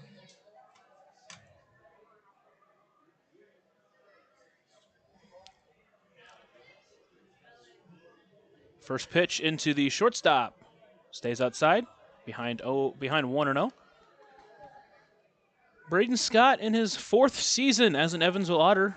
Played back in 2021, 23, and 24. That one stays high. He's behind 2-0. Got signed by the Toronto Blue Jays and spent 2 seasons with them before rejoining the Evansville Otters back in 2023. Now the 2-0 count from the southpaw. That one's ripped into center field. It's going to get down for a base hit, the first of the game. It'll be cut off by Graham Brown. He'll throw it back in. Thomason, a big turn at first, but is able to get back as Graham Brown did a good job corralling that one to keep that one to a single. Well, there goes the no-no bid. I mean, I didn't want to say anything while it was going on, you know, superstitions and such, but that's really first hard hit ball off of him today, and it was just a middle breaking ball, off-speed pitch that just didn't quite get it where he wanted to, and Thomason, a professional hitter, able to take advantage of it. Next up is the catcher, Diego Vegas, who's 0 for 1 on the day. First pitch into him stays high, and Braden Scott starts him 1-0.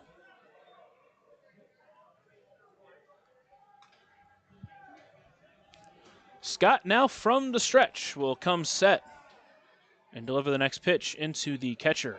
But first a check over at first. Not back in time. Thomason last year was 15 for 17 in stolen base attempts. But with a lefty on the mound, we'll see how aggressive he is. He does take off there. That one is fouled back overhead. Count now at 1-1. Ball brought to you by Heads Construction. Choose the best, never regret it. Scott already used one pitch over. Thomason was not afraid of a potential second one in a row, and he took off.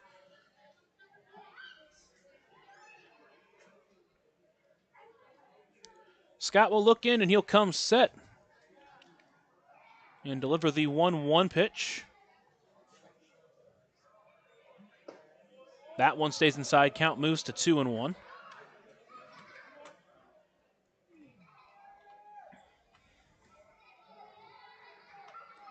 Vegas, in his 11th appearance for the Crushers this year, sits at a .282 on base percentage. That one is fouled back. Count moves to 2-2. That's another overhead foul ball brought to you by Heads Construction. Choose the best. Never regret it. Spent 3 seasons with the Marlins rookie ball teams from 2019 to 2022. And then rejoined professional baseball here in 2025 at the age of 23. 2-2 count. Braden Scott will deliver. Swing and a miss for a strike 3, a German-American-based strikeout. Throw down to first, gets away from L.J. Jones. So Thomason will take second base, take the turn, and get back. That's a German-American-based strikeout. So a big out there Number 29, Joey Wright. for Braden Scott, hit the second of the inning. But an unforced error between the catcher Felix and the first baseman L.J. Jones allows the runner to advance, and with 2 away, it will bring in the third baseman, Joey Wright. See who they give that error to. Yeah, the throw was in the dirt, but still a play that you would like to see your first baseman make. But either way, first pitch into the third baseman is taken for a strike. He starts behind 0-1. Yeah, they do give that one throwing error to Justin Felix. Wright struck out his first at-bat. Now Scott with an 0-1 count into the third baseman will deliver. That one in the zone. He starts ahead 0-2 now. That strikeout was the 7th on the game already for Braden Scott. And quick time here called by the third baseman, Joey Wright. We saw John Beamer earlier this week get 10 in his start. Him and Braden Scott have both been really good at striking batters out, and Scott showing it here once again. He'll look into Felix, and he'll come set and deliver the 0-2 pitch. Fouled that one back. He stays alive. Count still at 0-2.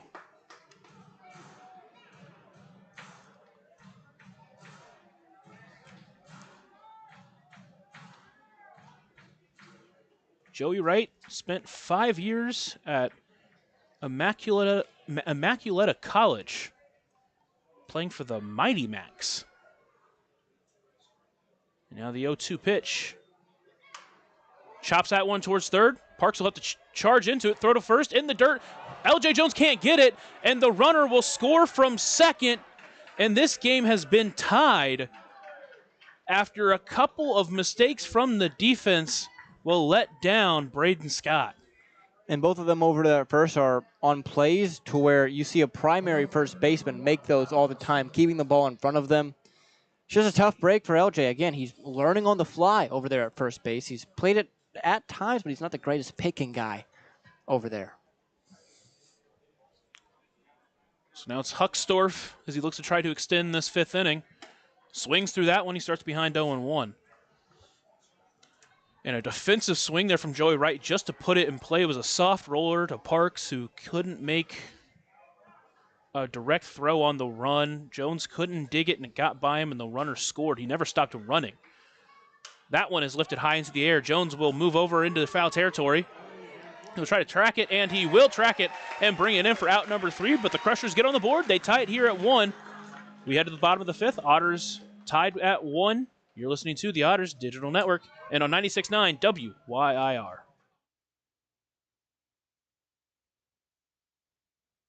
For the last 5 years, the Evansville African American Museum and the Evansville Otters have partnered together to offer tickets at no cost for the whole family for the Juneteenth Negro Leagues Baseball Tribute.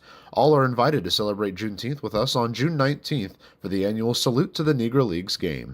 Pre-game activities start at 4:30 with first pitch scheduled for 5:05. For information on these tickets, fans can stop by the Evansville African American Museum at 579 Sandra Matthews Way in Evansville or any local Evansville-Vanderburgh Public Library.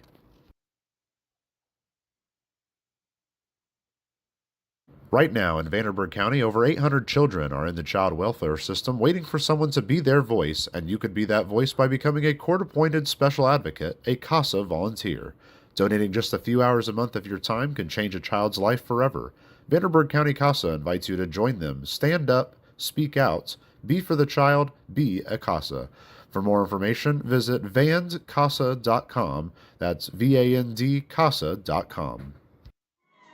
It's back at Buffalo Wild Wings.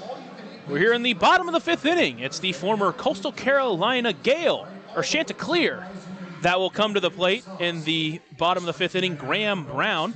Coastal Carolina currently up 2-1 in their conference championship against Southern Mississippi. And Graham Brown, the leadoff hitter for the Otters in this one, has been the best hitter to really step up, especially since that David Mindham injury.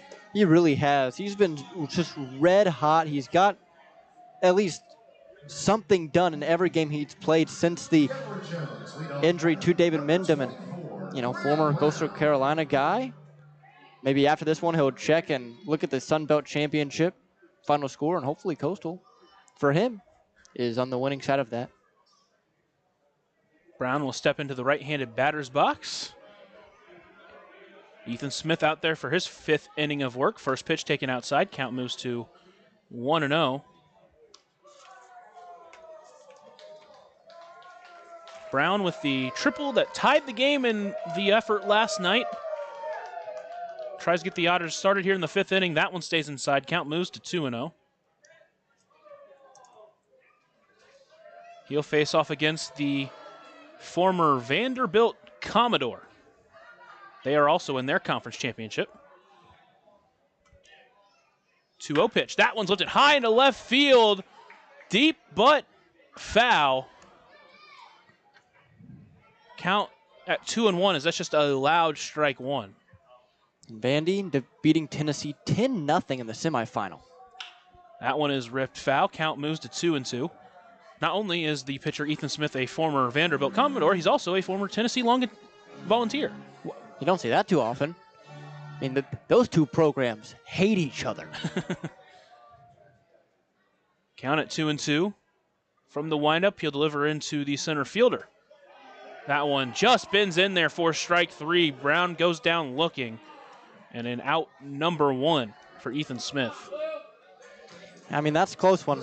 Definitely too close to take on two strikes there. Camus will step up to the box in the left-handed batter's box and await the first pitch. That one catches the zone. Count at 0-1.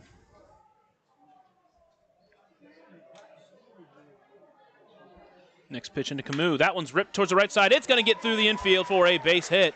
So a one-out base knock for the Otters will bring up L.J. Jones to the plate. And L.J. Jones coming up. He's made some loud contact both times he's been to the plate so far. Now the third time seeing Smith. We'll see if Smith tries to attack him in a different way because L.J. has just been on it, whatever he's doing. He'll step into the right-handed batter's box. So he looks to try to improve on his 1-for-2 day. Smith from the stretch will deliver the first pitch into the former Springfield Cardinal. Checked his swing. It's a strike either way. Count moves to 0-1. Jones played 3 seasons at Long Beach State before being drafted by the Cardinals. Now faces Ethan Smith. First a check on Camus, but he's back with plenty of time.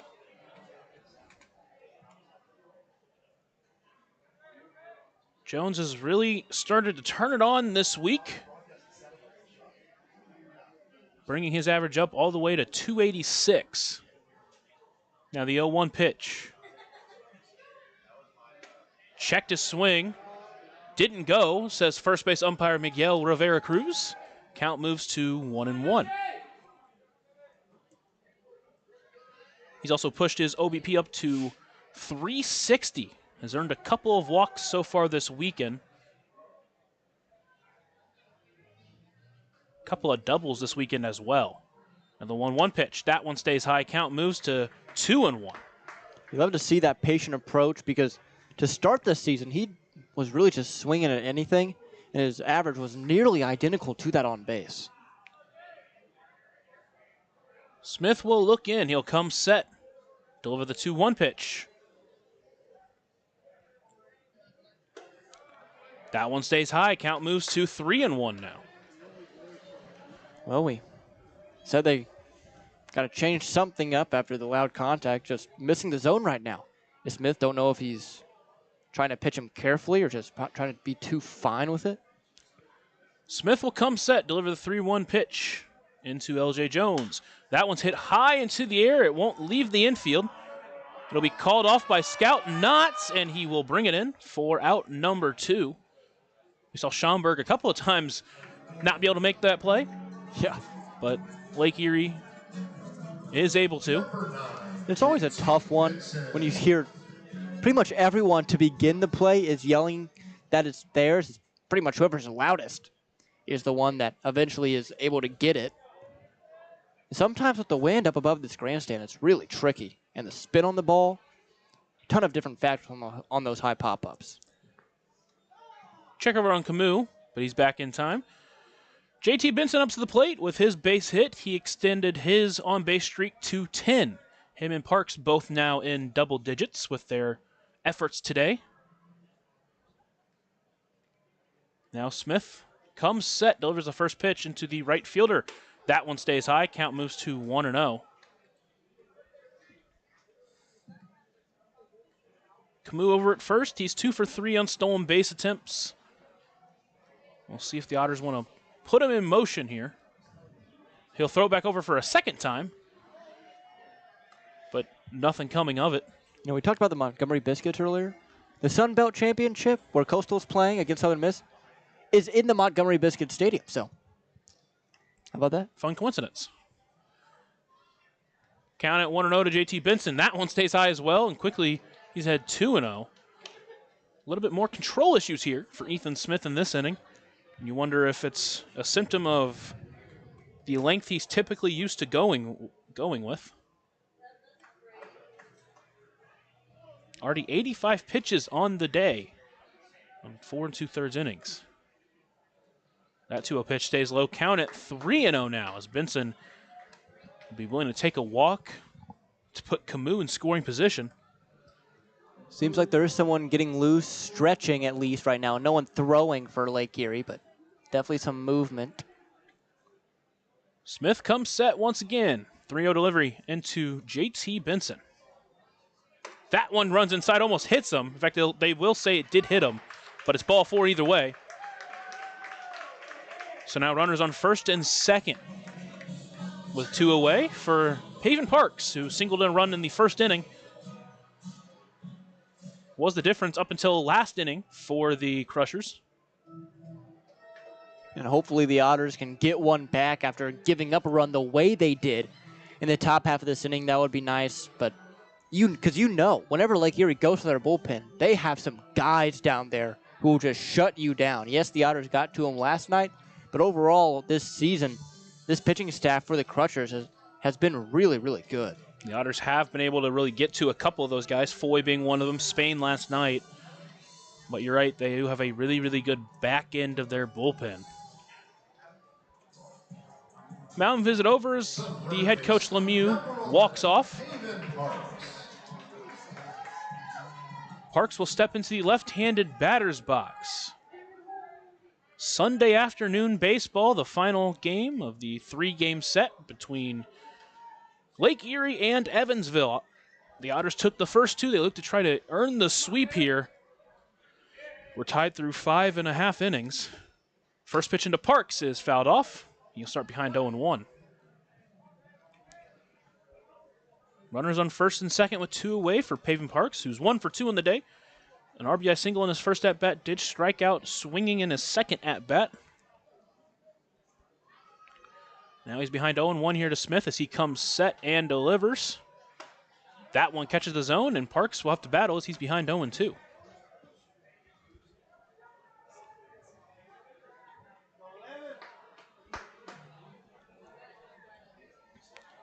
He'll step back into the left-handed batter's box. 0-2 pitch in from Smith. That one stays high. Count moves to 1-2. Tied at 1-1 here. The Otters scored in the very first inning. Lake Erie was held scoreless up until last inning when they scored. Both runs that have been scored have been unearned runs. That one is fouled off, and the count remains at 1-2. So both of these pitchers have done a really good job in essentially holding the other team scoreless when it comes to earned runs. Yeah, I mean, both these guys going out there and doing what they do best, and hopefully for the Otters, they can finally break through against Smith here, especially the way that Scott has been dealing on the other side. Now the 1-2 pitch into Parks. That one stays outside. Count moves to 2-2. It's the clutch bat of Keenan Taylor on deck, as Parks fixes his gloves and will step back into the left-handed batter's box. Smith will look in, and he'll come set. Parks checked his swing. It stayed high. Count runs full now, and both runners will get a head start on the base paths.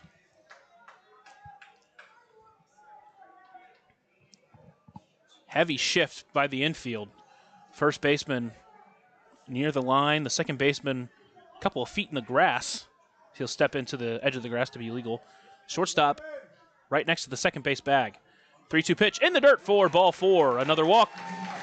A Deerhead sidewalk, cafe and bar. And now the bases will be loaded for Keenan Taylor. And right now, this is the guy you want up with 2 outs and runners in scoring position. As you mentioned earlier, 7 of his RBI have come via the 2 outs. So see if he can continue that trend here and still be that clutch bat in this bottom third. Time called as a ball gets away from the bullpen, all the way into the infield. Don't see that too often. Keenan Taylor on a 7-game RBI streak, trying to extend that here with a base knock. Has had a couple so far in this game, or in the series. That one's hit high into the air, but it will just be in the shallow outfield. And the shortstop, Thomason, will get under it for out number 3. So the Otters strand the bases loaded. We're still tied at 1 as we head to the sixth inning. You're listening to the Otters Digital Network and on 96.9 WYIR.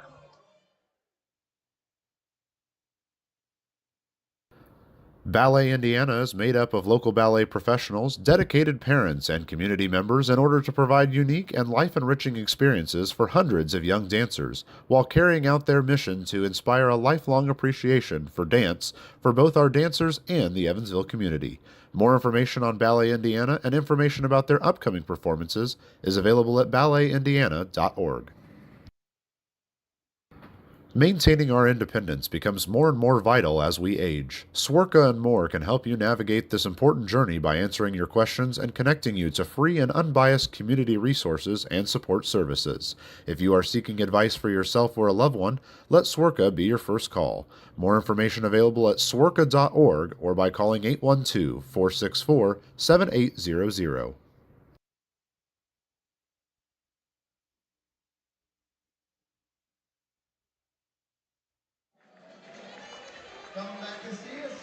We're through 5 here in Evansville as the Otters currently tied with the Lake Erie Crushers. They took games 1 and 2.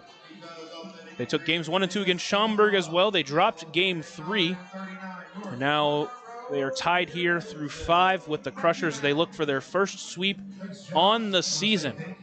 Either way, currently they're 4-1 this week against 2 of the top teams in the Midwest Conference. After today, they'll travel to Schaumburg to play tomorrow at 1 o'clock. They'll finish up that 3-game set. They'll get a day off, and then they'll travel to Florence for that series before the next homestand. Should be a fun week ahead. Obviously, Schaumburg a tough test and another divisional opponent in Florence. So 6 more big games coming up this week. It's Davey Morgan up to the bat against Scott here. First pitch to him is taken for a strike. Scott starts where he leaves off with a strike. And Morgan is behind 0-1. Scott has been dealing in this one. The only run coming off an unearned run, really off a couple of errors. That one is fouled back overhead. An overhead foul ball. Brought to you by Heads Construction. Choose the best and never regret it. That was the 78th pitch for Braden Scott so far. Obviously, we've seen him go above 100 multiple times this year already. And with no one warming up in the Otters bullpen, the 6th inning will be his. That one stays high. Count moves to 1-2. It would be huge for this bullpen, especially this long stretch of games. If 2 nights in a row, you can have guys go into the 7th inning. Scott from the windup delivers the 1-2 pitch. That one fouled off, barely stays alive. Last night it was Griff Hughes for an inning and a third, and then it was Wolgemuth for his 3rd save in 4 days. You would think that Wolgemuth might be unavailable today. So if they do get to that 9th inning with a lead, we'll see who they go with. Now the 1-2 pitch again. That one's chopped foul as Morgan continues to stay alive. You wonder if the way Yoan's been pitching, I know it's been in multiple innings, but maybe if that's the guy they go to, or Alex Valdez, who's been really good when he comes in with clean innings. Count still at 1-2 here for Davey Morgan. Next pitch in. Just misses low. Count now at 2-2. We saw Morgan last night when he came in to pinch hit against Griff Hughes' battle. He did eventually strike out. But now in a battle here, a 2-2 count. Swing and a miss for strike 3, a German-American Bank strikeout. That is the 8th on the game for Braden Scott. And with 1 away, that will bring up the center fielder, Sam Franco. Franco working on a 0-for-1 day. He did draw a walk earlier. Up to bat for the 3rd time in this one. From the windup, Scott will deliver. That one just misses low. Count at 1-0.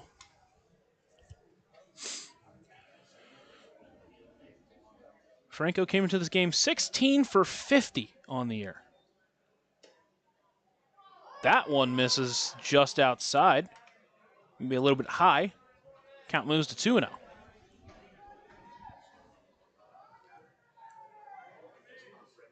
So behind the center fielder, Franco 2-0. Delivers that one for a strike. Count moves to 2-1.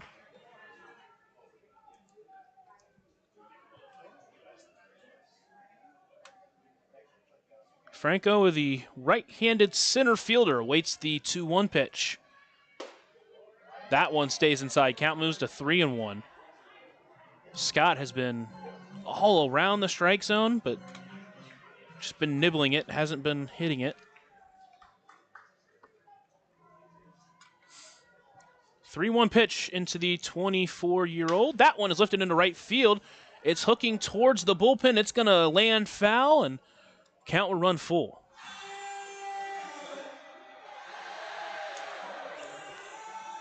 That one sounds louder than normal, I think. Yeah, that noise a little bit. Got to get the crowd amped up here on a Sunday. Uh-oh.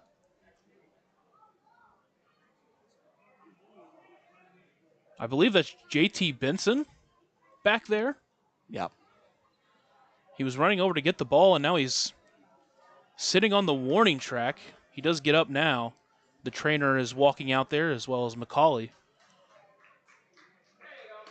So I did not see what happened there.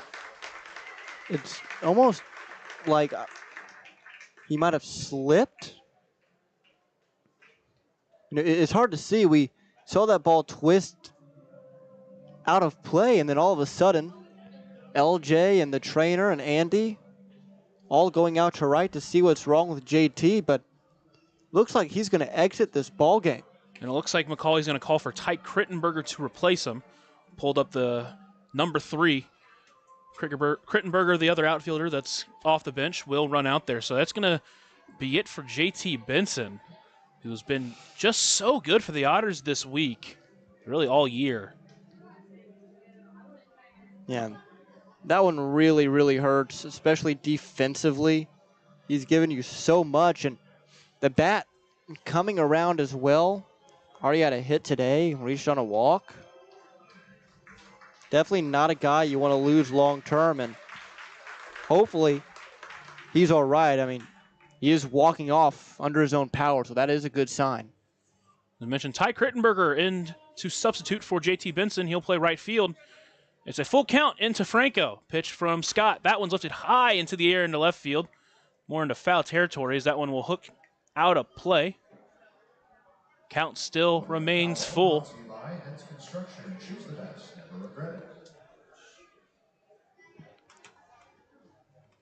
It's former Hoosier versus former Purdue Boilermaker. Scott, the Indiana Hoosier. Sam Franco, the Purdue Boilermaker.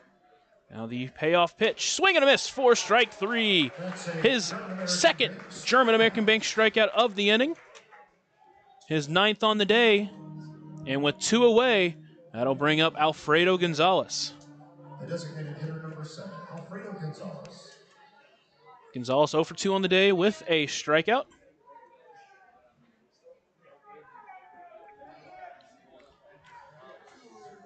First pitch into the DH today. That one's Nubber into center field, and it's going to get down just past George Khalil. He couldn't get to it in time.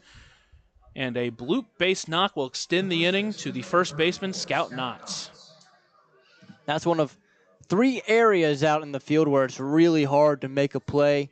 There and then shallow right and shallow left. So difficult for the middle infielders to get out there and try and make a play, especially on something like that where it's just you couldn't throw it out there any better. That's his 3rd hit in the last 2 days that have come off a hit that was around 60 miles per hour off the bat.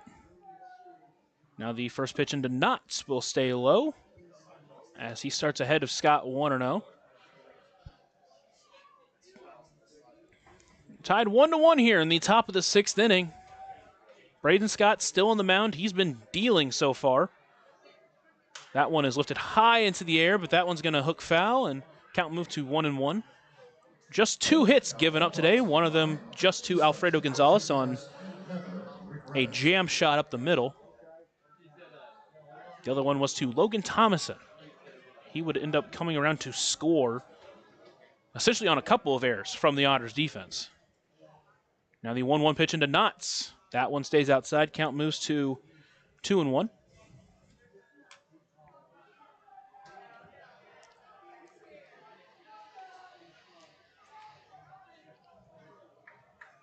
Next pitch in from the southpaw Scott. That one is fouled back. Count moves to 2-2. And Knotts really wanted that one, a high off-speed pitch. You could see the frustration in his body language after he just fouled it off. Scout Knotts, his 3rd year with the Lake Erie Crushers, awaits the 2-2 pitch in from Braden Scott. That one stays inside. Count runs full. And with 2 away, Gonzalez will get a head start over at first.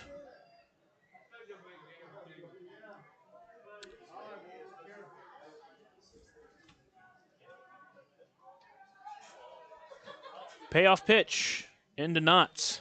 That one's foul back. He stays alive. Count will stay full and we'll do it again. Knotts played his final 2 seasons in college with the Maine Black Bears of the America East Conference. In his final season, hit .288 with 10 home runs. Has a home run this year. That came against the Otters. That one is hit up the middle. Khalil will take it in. He'll throw it to first. That one gets away from L.J. Jones. That will run all the way to the wall, but he'll pick it up. The runner will advance to third. Alfredo Gonzalez will. And mark that up as another E. That one would be on George Khalil, who's just been so good out there. Yeah, that's a tough one. You never like to see it coming from your best guy out there, which is who Khalil is. And now Scott just has to get one more out. And with 2 away, that will bring up the right fielder, Dario Gomez. First pitch in from Scott. Catches the zone. He's ahead 0-1.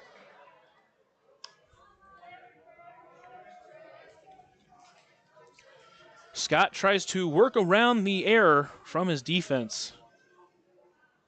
Runners on the corners with 2 outs. Next pitch into the right fielder, Gomez.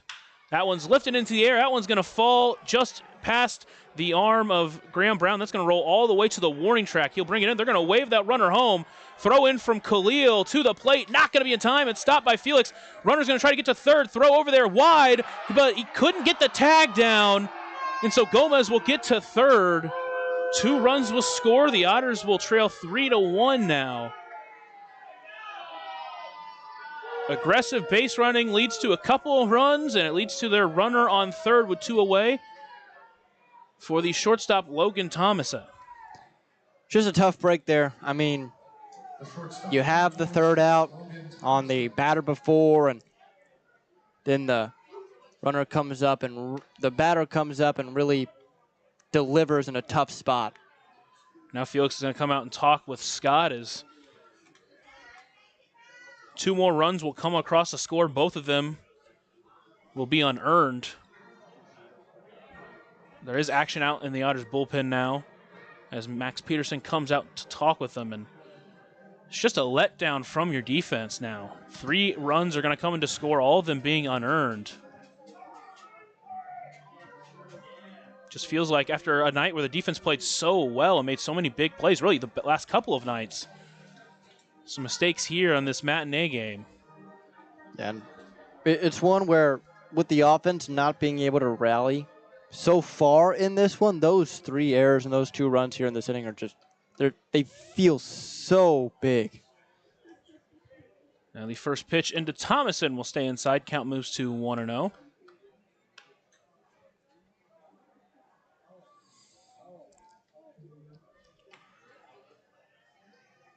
Scott looks in from the stretch, will deliver the 1-0 pitch. That one's fouled back. Count now at 1-1. Thomason got the first hit off of Braden Scott. He also walked in his first appearance. Scored the first run just last inning. Now the 1-1 pitch. That one's hit high into the air into foul territory. Parks will look over but won't be able to bring it in. Count now at 1-2.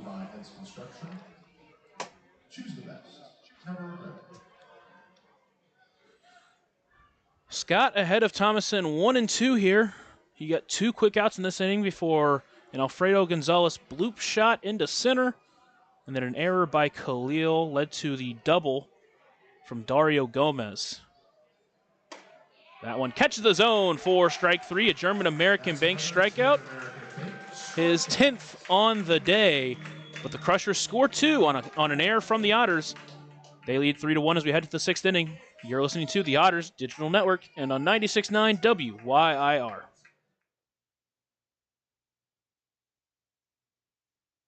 Originally opening in 2004, Jacobs Village has been a home for adults with disabilities, giving these great residents a wonderful opportunity to live life just like you and me. Jacobs Village mission is to continue building a safe, walkable neighborhood community where people with disabilities and older adults can find meaningful relationships, affordable and accessible housing, and activities to keep their bodies and minds engaged. We can't wait to have Jacobs Village at the ballpark on July 3rd for our annual Red, White, and Blue Night.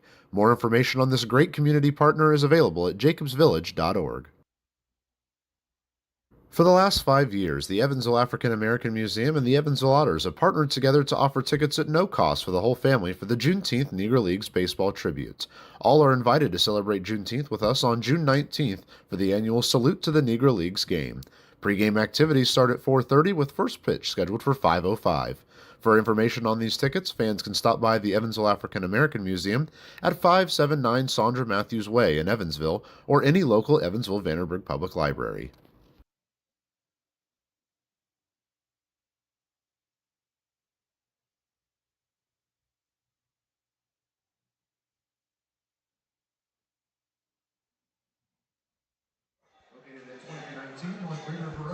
New pitcher on the mound for the Lake Erie Crushers, Leonardo Rodriguez. Behind the plate is still Diego Vegas. That pitcher and catcher battery is sponsored by the Answer Auto Repair East. Find your battery needs at the Answer Auto Repair East, located at 2319 North Green River Road, or call it 812-475-9000. Rodriguez spent 4 seasons in the minor leagues with the Baltimore Orioles. looks to try to maintain this new lead for the Crushers. First pitch to Cruz, squares around a bunt, pulls it back, starts ahead 1-0. Tell you what, it's fitting that he was in the Oriole system. I was about to say he has a Felix Bautista type of build. I mean, 6'7", 255. That one stays outside, count quickly at 2-0. Joined Lake Erie last year, pitched in 29 games, did start 4 games, pitched 51 innings, pitched to a 3.71 ERA. That one catches the zone. Cruz ahead 2-1, but also had a 5.4 walks per 9. So did have issues with control as Cruz hits that one into the air into foul territory. Wright will move over he'll make the sliding catch, but won't bring it in. So a big attempt there from the third baseman, Joey Wright, but isn't able to come up with it. So Cruz stays alive, count at 2-2 now. Great effort there by Wright, though. He was racing hard, and he had it in his glove, just popped out when he tried to squeeze it, but heck of an effort.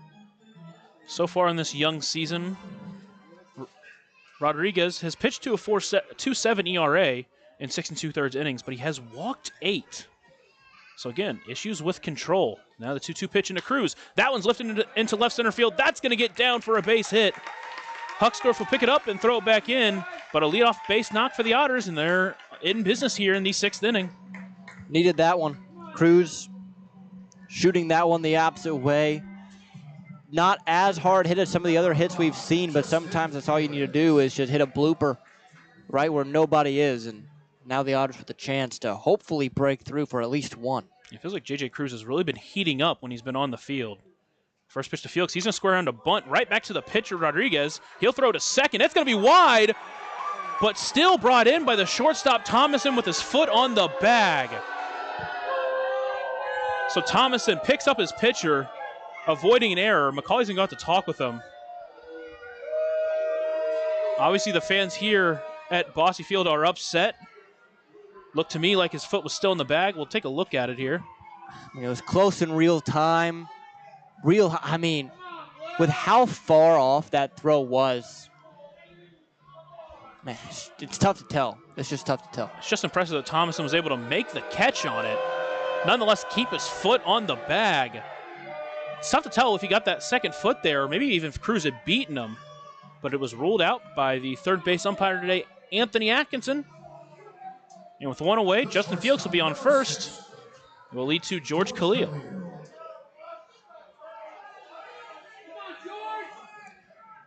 Rodriguez will come set and deliver the first pitch. That one's fouled back. He starts behind 0-1.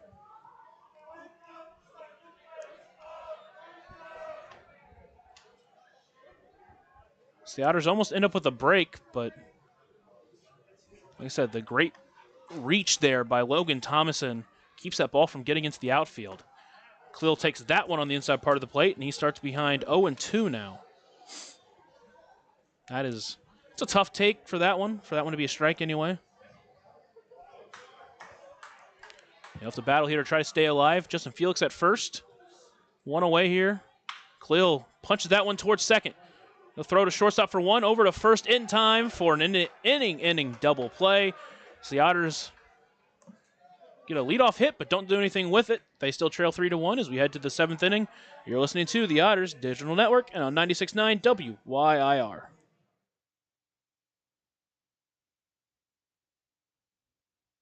Right now in Vanderburgh County, over 800 children are in the child welfare system waiting for someone to be their voice, and you could be that voice by becoming a court-appointed special advocate, a CASA volunteer.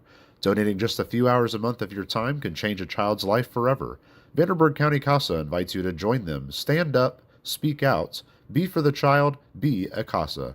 For more information, visit vandcasa.com. That's VAND-CASA.com. Ballet Indiana is made up of local ballet professionals, dedicated parents, and community members in order to provide unique and life-enriching experiences for hundreds of young dancers, while carrying out their mission to inspire a lifelong appreciation for dance for both our dancers and the Evansville community. More information on Ballet Indiana and information about their upcoming performances is available at balletindiana.org. Maintaining our independence becomes more and more vital as we age. Swerka and more can help you navigate this important journey by answering your questions and connecting you to free and unbiased community resources and support services. If you are seeking advice for yourself or a loved one, let Swerka be your first call. More information available at swerka.org or by calling 812-464-7800.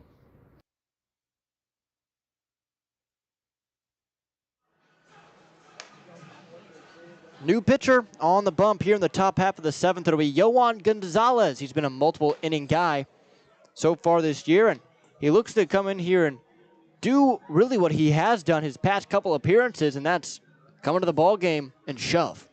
Yeah, and he's been really, really good for the Otters, really since settling in. The last appearance went 2 innings, didn't give up a hit or a walk, struck out 3, did hit a batter, but overall did a fantastic job, and he's really, outside of that one appearance, he's given up 1 run in 8 1/3 innings. So he's been really good for the Otters. He has 10 Ks. He has had some walk issues a little bit at times, but overall he's been really, really good. He's got an electric fastball, and when he controls it, he's almost unhittable by anyone in the Frontier League.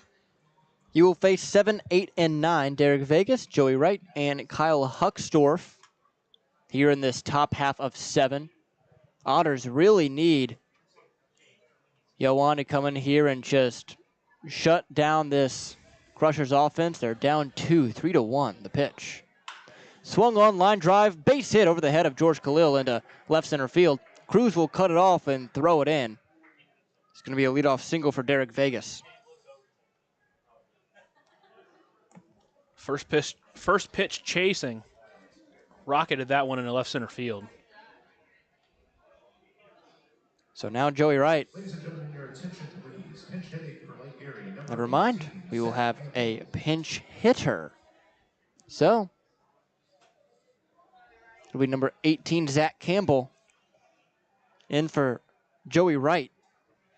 Campbell 0 for 4 on the weekend, does have a strikeout as well. Earned a walk yesterday. The pitch. Squares around a bunt, but has to pull it back as it was towards his back foot. Campbell is a left-handed batter, so there they are, kind of emptying out their bench to bring in the lefties.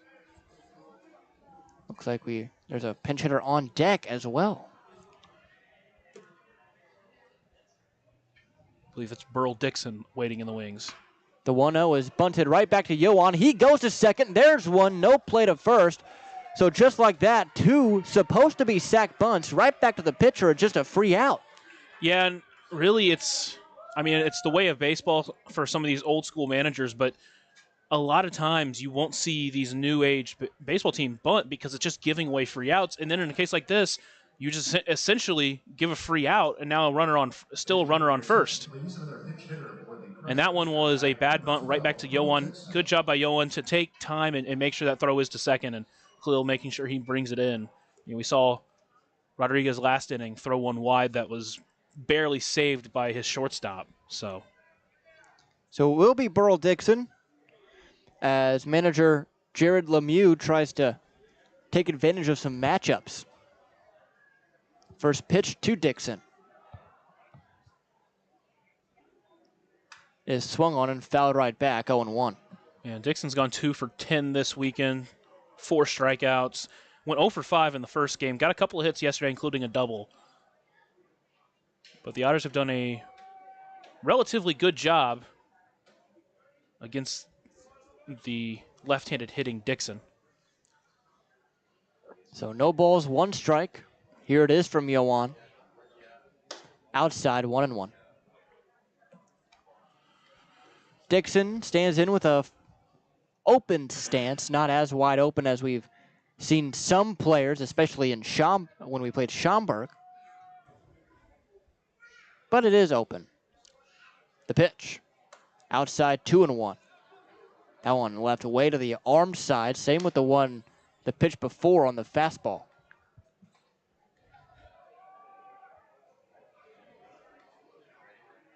At first is Campbell. Decent lead, nothing crazy. Jones holding him at first. The 2-1. That one left outside again. 3-1. We mentioned about the field crew being around the target. We are getting a little bit of rain right now.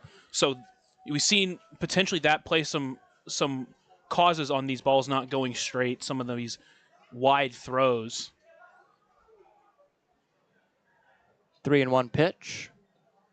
Swung on, high fly ball, right field, but fairly shallow. Crittenberger in and makes the catch for out number 2. Seemed like Dixon lost his footing in the batter's box a little bit. Did a full spin and then was making its way down to first by the time Crittenberger made the catch and right. So now Davey Morgan stands in. And obviously the Otters playing in less than 24 hours. They do not want to delay this game any if they can help it. Check swing did not go around as it was left outside 1-0. That's a good point. With a long trip up to Schaumburg. About 5.5 hours up to Schaumburg, Wintrust Field. The 1-0 pitch. Up and in, ducking out of the way is Morgan, 2-0. But we'll see. Field crew definitely is giving a close eye down near the tarp, third baseline, the 2-0 pitch. Outside 3-0, and it looks like that this rain, even as light as it is going to persist for about the next 60 minutes. Yeah, and it's really hard to tell how heavy it's coming down from up here, but it's definitely played a role in this game so far. 3 balls, no strikes. Here it is from Yohan. That one is in there for a strike. 3-1, just touches the up and in corner.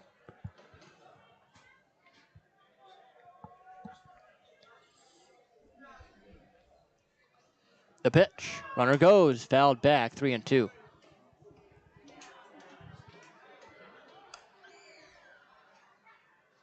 I guess the good thing about this rain is it's not, raining cats and dogs out there. It's not really coming down. It's just kind of a light misty type of rain. Annoying, but can play in it. The payoff. Up and in, ball 4.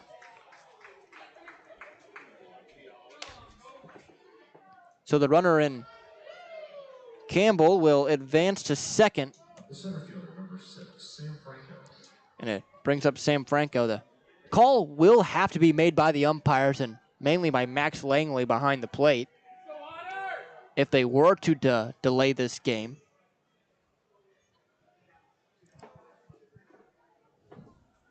First pitch now to Franco from Yohan. Taken outside, 1 ball, no strikes.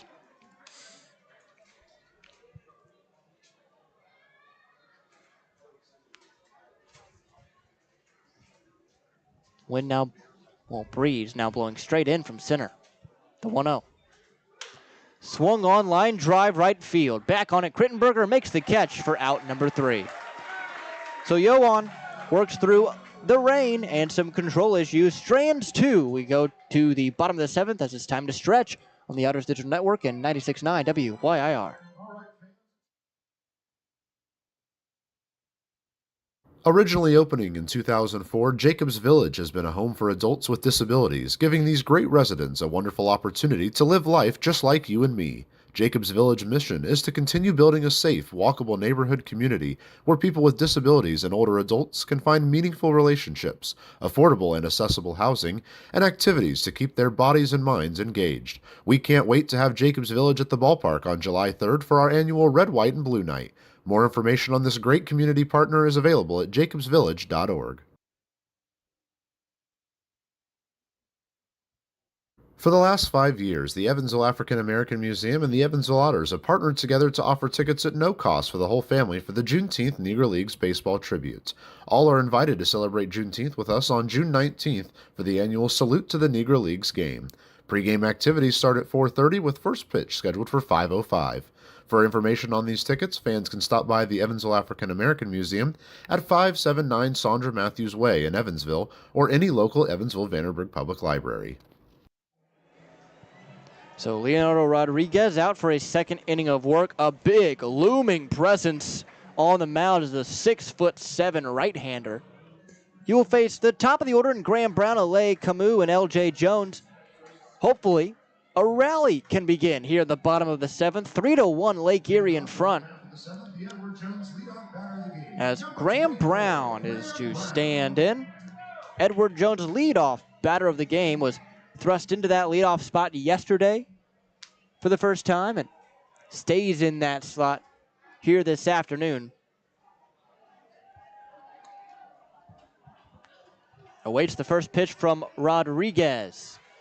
Takes inside 1-0. Yeah, and he's always done a good job at least putting together a good at-bat. Obviously hasn't managed to hit today. He struck out a couple of times, and I don't expect him to stay down forever.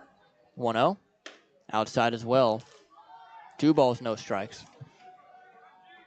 You know, like I said, with the rain coming down and the wind out here, that control issues that Rodriguez has faced in the past could definitely crop up here. 2-0, swung on, grounded to third, fielded over by Campbell. Long throw is in time.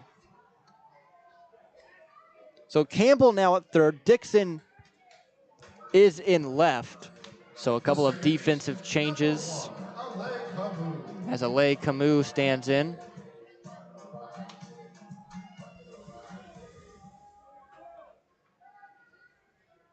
The pitch. Squares around a bunt, but pulls it back in time for a ball, 1-0. Now he'll have Campbell's attention over at third base as he will creep in. He was playing deep in the hole out there. The 1-0. Swung on, fouled back. That's going to be an overhead foul ball brought to you by Heads Construction. Choose the best, never regret it. Count 1-1 now. Otters just looking for some life. The pitch. Up and away, outside of the zone, 2-1.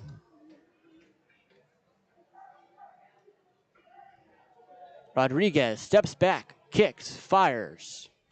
Swung on opposite way, but foul, 2-2. On deck, L.J. Jones. Behind him would be Ty Krittenberger now. As the 2-1 pitch. Inside, almost got him, but Camus skedaddles out of the way, 3-1.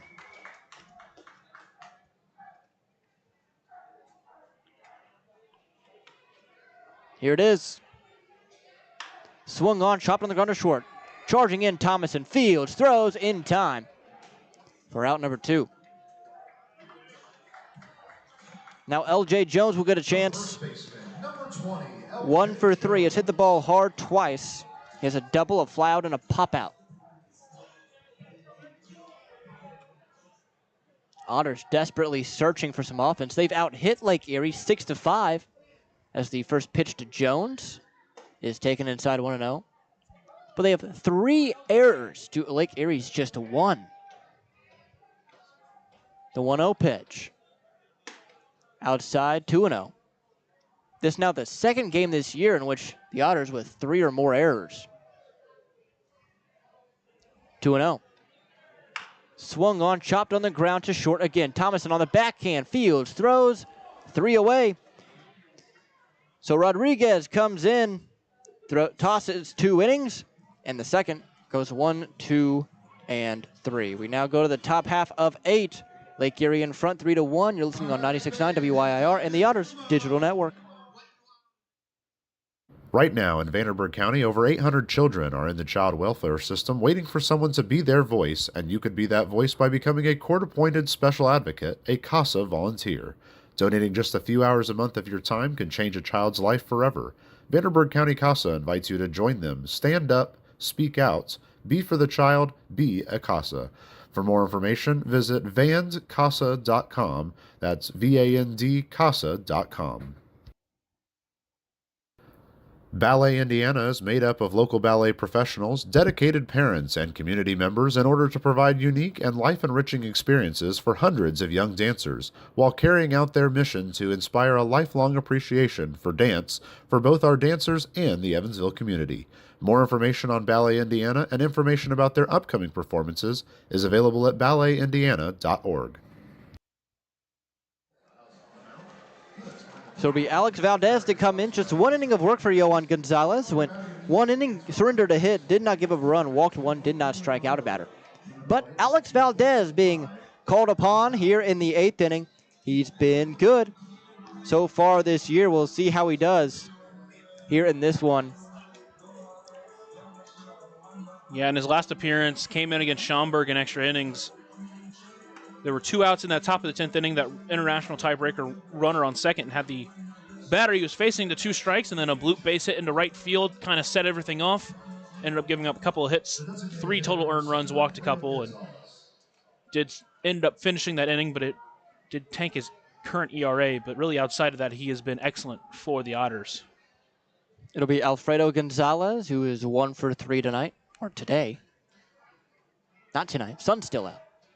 The pitch. Taken low, 1 ball, no strikes. I know you said the sun's still out, but I don't see it. A little bit of cloud coverage. You know what? Solid point. It is raining here. I guess I should say it's bright outside somewhat. The 1-0. Stone cold take from Gonzalez, but it's a strike. 1 ball, 1 strike.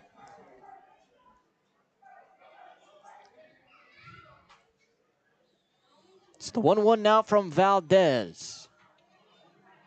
Swung on and missed way out in front of that off speed.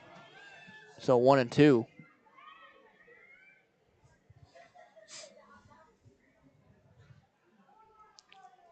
One-two pitch. Swung on, fly ball, little looper. Shallow left, in on it, Cruz, but no one's able to get there. Another bloop single for Alfredo Gonzalez. The first baseman, number 34, Scott. He was way out in front again on the off speed.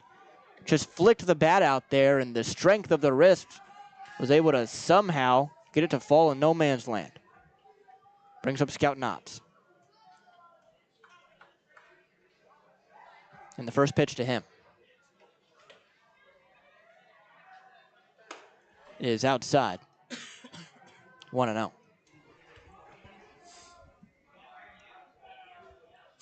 So Valdez will try to work through the leadoff single. The 1-0 to Knotts. Inside, ball 2. 2-0.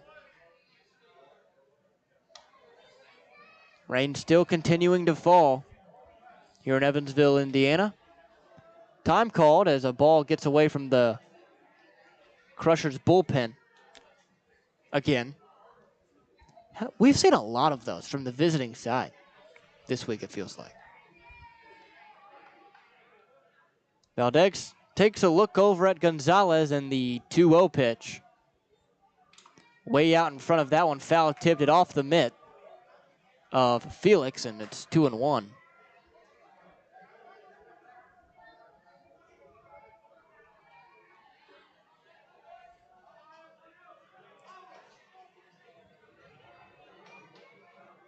Two-one offering from Valdez. Kicks, fires.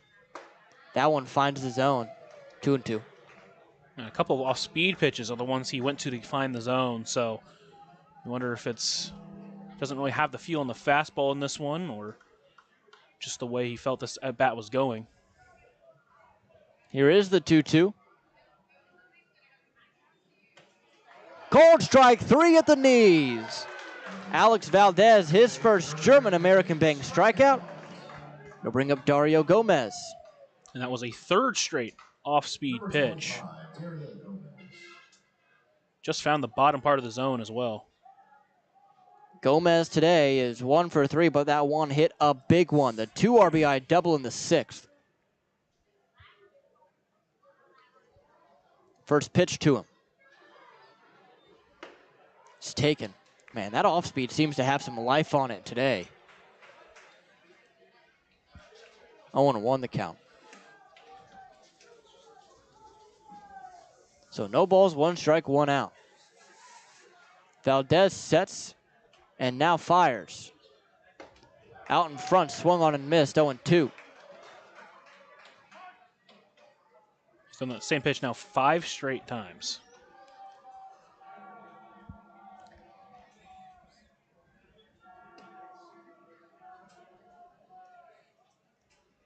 So Valdez in front of Gomez, 0-2.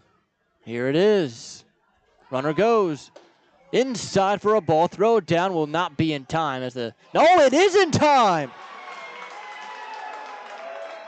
They cut down the runner trying to steal.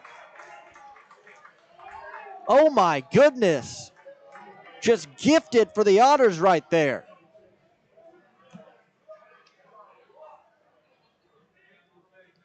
Count 1 ball, 2 strikes.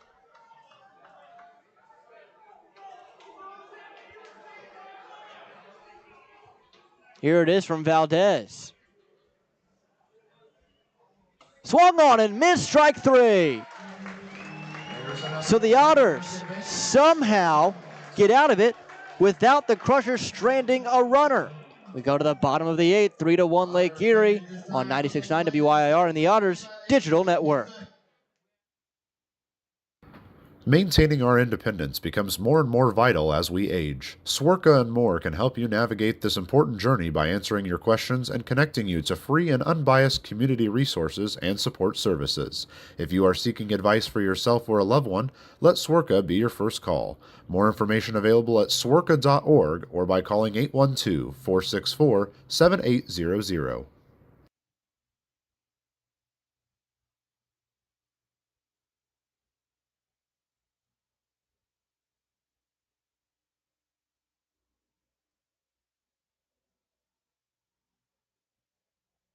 Originally opening in 2004, Jacobs Village has been a home for adults with disabilities, giving these great residents a wonderful opportunity to live life just like you and me. Jacobs Village mission is to continue building a safe, walkable neighborhood community where people with disabilities and older adults can find meaningful relationships, affordable and accessible housing, and activities to keep their bodies and minds engaged. We can't wait to have Jacobs Village at the ballpark on July 3rd for our annual Red, White, and Blue Night. More information on this great community partner is available at jacobsvillage.org.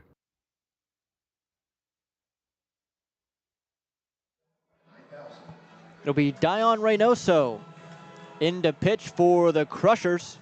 See how he does here. He will face 4, 5, and 6 for this Otters team. And Reynoso, so far, 2025, 3 innings pitched, 18 the ERA.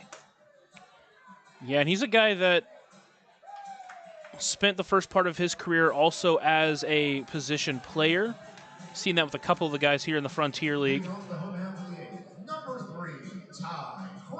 But then ended up joining the Angels organization as a pitcher. Spent a couple of seasons in there before transferring to the Pioneer League back in 24. Rittenberger squared around a button, saw 95 at the chin, somehow got out of the way, 1-0. Yikes.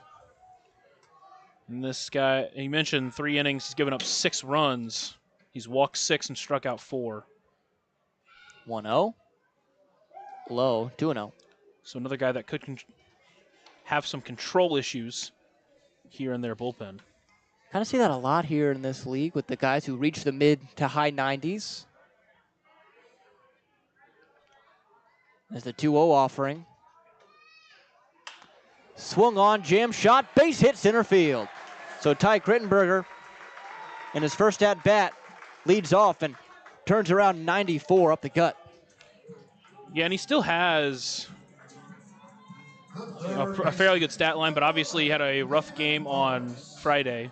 Got the day off yesterday, didn't get the 9 today, but came in on short notice for JT Benson and came in and got a hit in his first at-bat, and hopefully that can jumpstart this Otters offense as they still need a couple of runs. It'll be Paven Parks. He is 1 for 2, a single, a strikeout, and a walk for him. The first pitch to the Otters third baseman is taken down and in. A ball and no strikes. Time called by Vegas. He'll go out to talk to Reynoso. On first base, Crittenberger. Do you send him here? I wouldn't, just because a tying run right now is Paven Parks, so I'm trying to score 2 runs, and obviously scoring 1 run would make it easier in the 9th, but if you have an opportunity here to get both those runs back, I would be going for it. But Crittenberger, a good stolen base threat. The 1-0. Fastball in the dirt, 2 balls, no strikes. You also have a guy who's pitching at 95, so the ball's going to get in quicker. Also, he's pitching fairly wild, so if he were to walk Paven Parks here, he'd be at second either way. Then he would have to face Keenan Taylor. 2 on, no out. 2 balls, no strikes. Reynoso sets. Reynoso fires. That one's taken for a strike down and away, and oh man, Pavin has just been plagued with those type of calls this week. 2-1. Now you start to ask yourself, what did Pavin do to this entire crew? Yeah. Because this is something else. The pitch. Runner goes outside for a ball. Throw down is not in time. Crittenberger gets in safely. And if you're Lake Erie right now, you're asking yourselves, how is he safe? But our runner in the top of this inning wasn't. Yeah, it looked like he did get in there, but at the same time, it was very close. Yeah. So now runner in scoring position for Pavin, who's ahead in the count. 3 balls, 1 strike. Noso looks in, now looks back at Crittenberger. Fires the 3-1 pitch. Low ball 4. So 2 Otters now on with nobody out here in the 8th. Keenan Taylor will be the one to bat. He's 0 for 3 tonight. And to that point about that stolen base, you're kind of just thanking your lucky stars he didn't get thrown out. Because if he hadn't stolen the base, he'd still be at second now. But did get the stolen base, so no one hurt here. And runners on first and second. Keenan Taylor in a huge spot here. Otters need a couple of runs, and the tying run's on base right now. Taylor, right-handed bat. Corner's playing in on him. First pitch, squares around a bunt, puts it down, and it's right at the third baseman, Campbell. Fields throws to first, and it's going to be in time, almost wide. Can't say I'm a fan of that move just because of how wild this pitcher's been. He's walked 2 batters. Well, he walked 1 batter in Pavin Parks, and the other one, he had a 2-0 count before.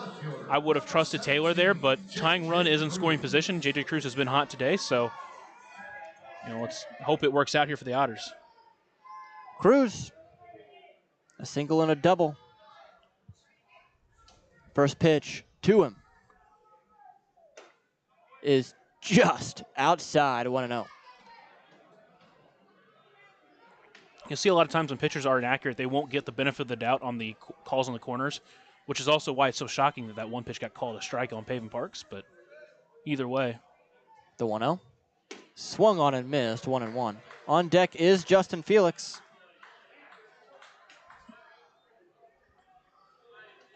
After him would be George Khalil. 1 ball, 1 strike, 1 out. 2 runners in scoring position. Otters down by 2. The pitch. Swung on and missed, 1-2. 2 really nasty sliders on the back foot. And when you're sitting 95, slider looks even nastier. 1 ball, 2 strikes, 1 out. 3-1 Lake Erie, bottom 8. 2 runners in scoring position for the Otters. The pitch. Swung on and missed. No, he foul tipped it into the dirt. So it's going to stay alive. Count stays 1-2.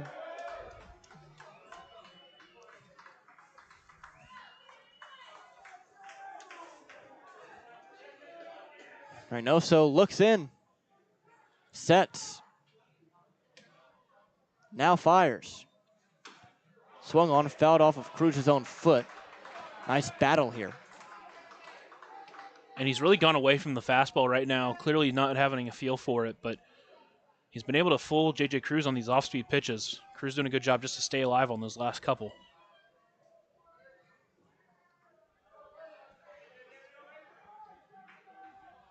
So another 1-2. Swung on, grounded, but foul first base side.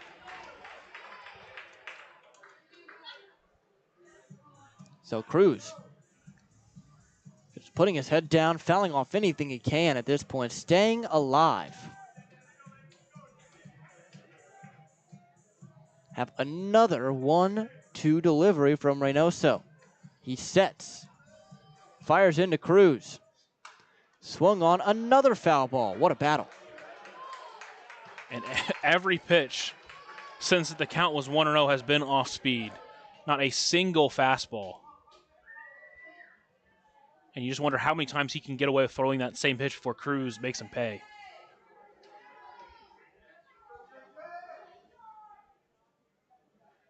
Here's the 1-2.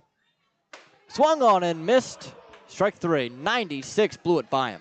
Yeah, finally decided to rear back and throw it and was able to place it where he wanted to as well. So it brings up Justin Felix. Rain is really starting to come down now, a little harder. The catcher, number 5, Justin Felix.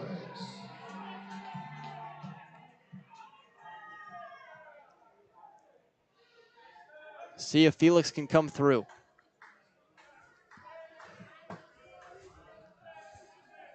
Reynoso sets and fires. Swung on, fouled off, 0-1. And it's looking like the rain's not going to stop anytime soon. You wonder if we get to the point where they do have to at least call time. They might just call the game entirely.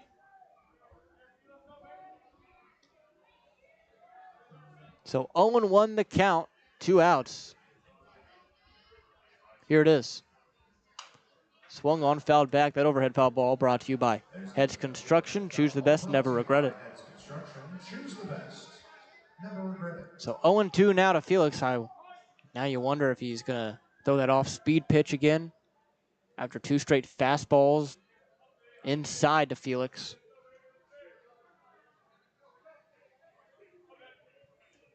Powerful right-handed catcher stands in. Reynoso agrees and fires the 0-2 pitch. Check swing. Did he go around? He did. Strike three call.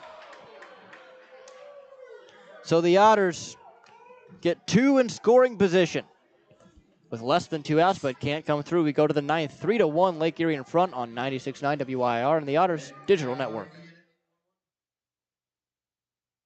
For the last 5 years, the Evansville African American Museum and the Evansville Otters have partnered together to offer tickets at no cost for the whole family for the Juneteenth Negro Leagues Baseball Tribute. All are invited to celebrate Juneteenth with us on June 19th for the annual Salute to the Negro Leagues game.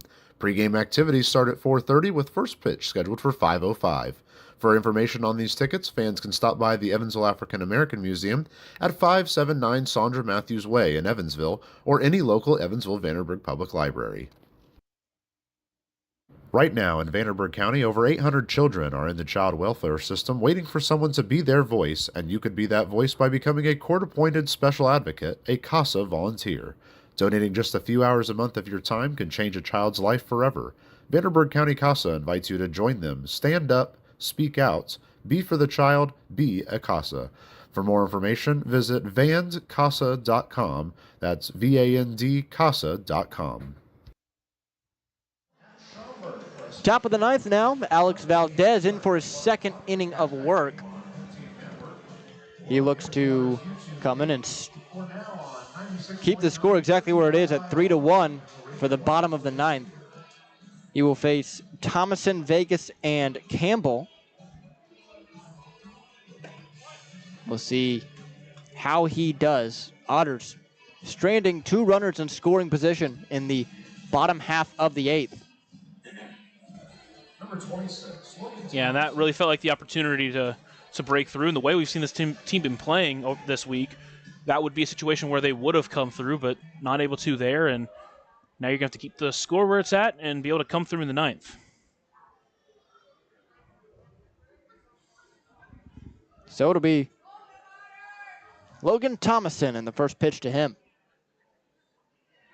It's a bender in there for a strike. Nice pitch, 0-1. Made him buckle at the knees on that one.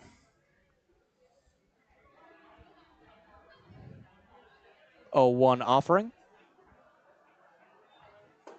Fastball just low, 1-1.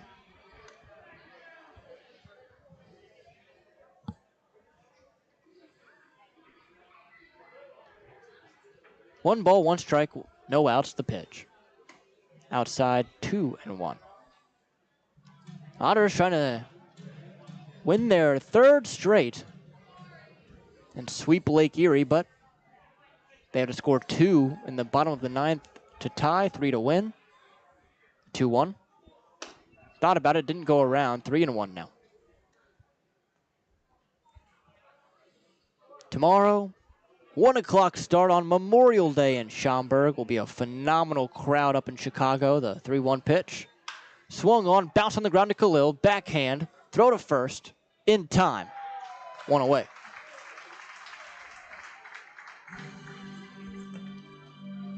That's a big series against Schaumburg. They won the first one here at home in Bosse Field earlier this week, 2-1, and had them on the verge of being swept as well. But brand new series starts tomorrow.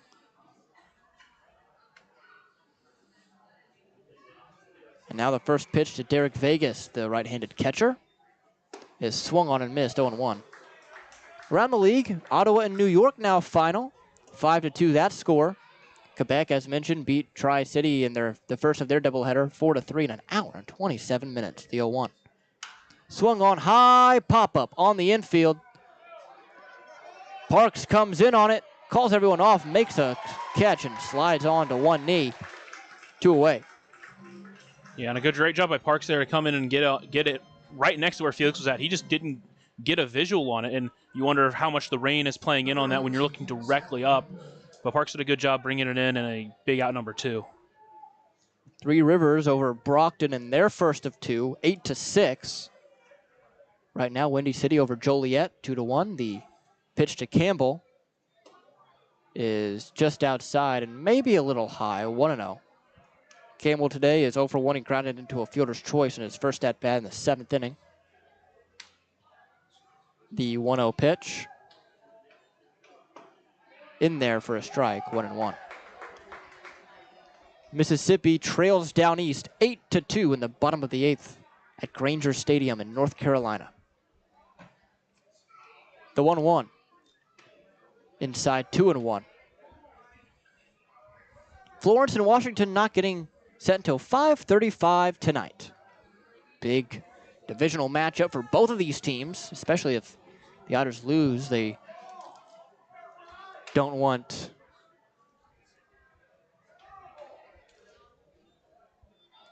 Florence to win and get a game on them. 2 balls, 1 strike. Here it is. Swung on, little nubber, but it rolls foul. 2-2.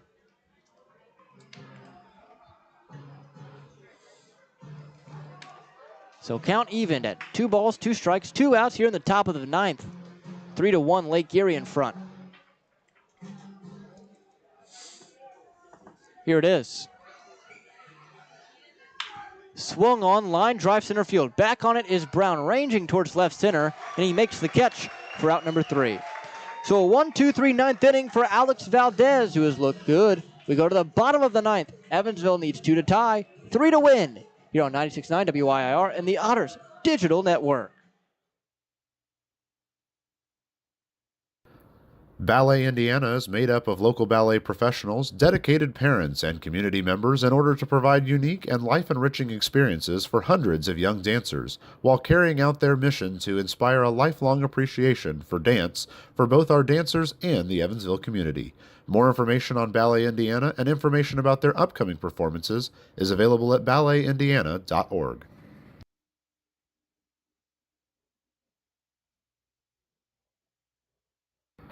Maintaining our independence becomes more and more vital as we age. Swerka and More can help you navigate this important journey by answering your questions and connecting you to free and unbiased community resources and support services. If you are seeking advice for yourself or a loved one, let Swerka be your first call. More information available at swerka.org or by calling 812-464-7800.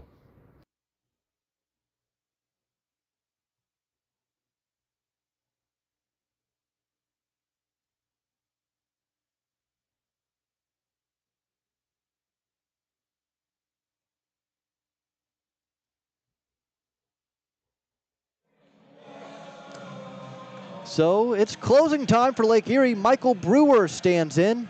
He's been great this year so far. He looks to continue that good start to 2025 here against Evansville.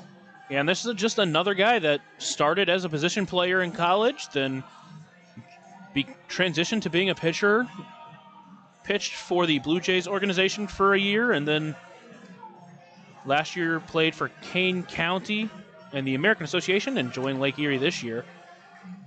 You mentioned he's pitched in 6 games and 6 innings. He has 3 saves on the year, hasn't given up a run yet. But when have we heard that before?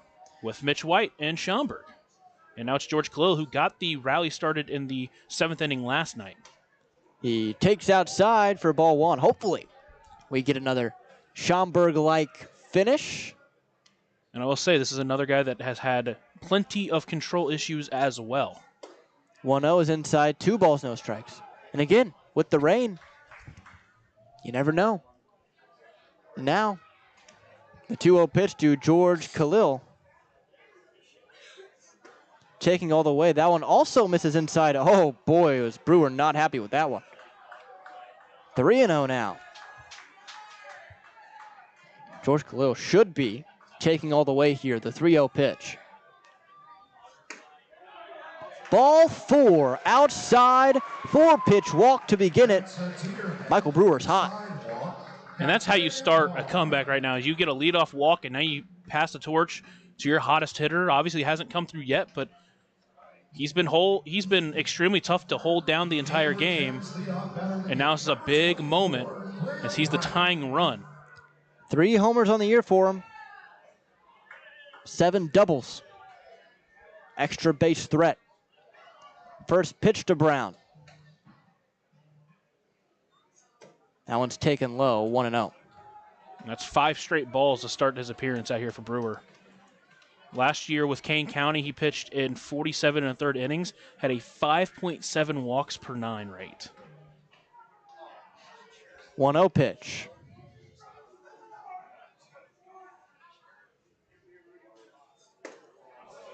That one just misses low, 2-0. It did miss. Man, Michael Brewer's giving Max Langley all he can hear. He's giving him an earful from the mound. Threw his hands up on that one. He sets the 2-0. That one just catches the zone, 2-1. Oh, and that one did miss outside as well, at least according to TrackMan. Tough when a guy hasn't hit the zone yet and you give him a break on the outside part of the plate. 2-1 pitch to Brown. That one's in there, bullseye, 2-2. Nice pitch at 94. Hardest pitch he's thrown tonight, or today.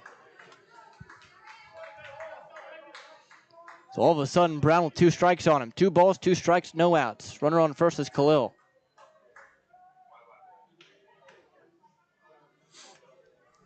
The pitch. Swung on, jam shot, popped him up, overhead. That overhead foul ball brought to you by Heads Construction. Choose the best, never regret it. Choose the best, never regret it. And that rain's really coming down right now. If you're on home team, you can see it for sure.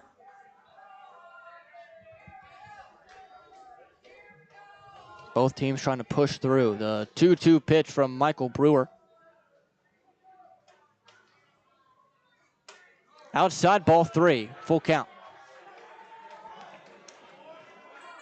So 3-2 to Graham Brown. Nobody gone. Runner on first is Khalil. Lake Erie up 3-1 here in the bottom of the 9th. The payoff pitch. Swung on, popped him up. Right side, over towards it is Knotts. Foul territory, and he makes the catch. Brings up Alay Camus.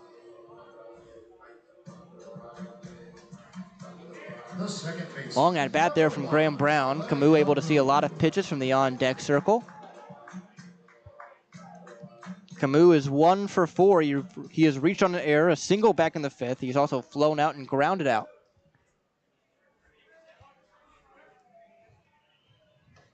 Camus left-handed bat. First pitch to him. Swung on, fly ball, right field. Back on it is Gomez, still racing. It's over his head. One hops the wall.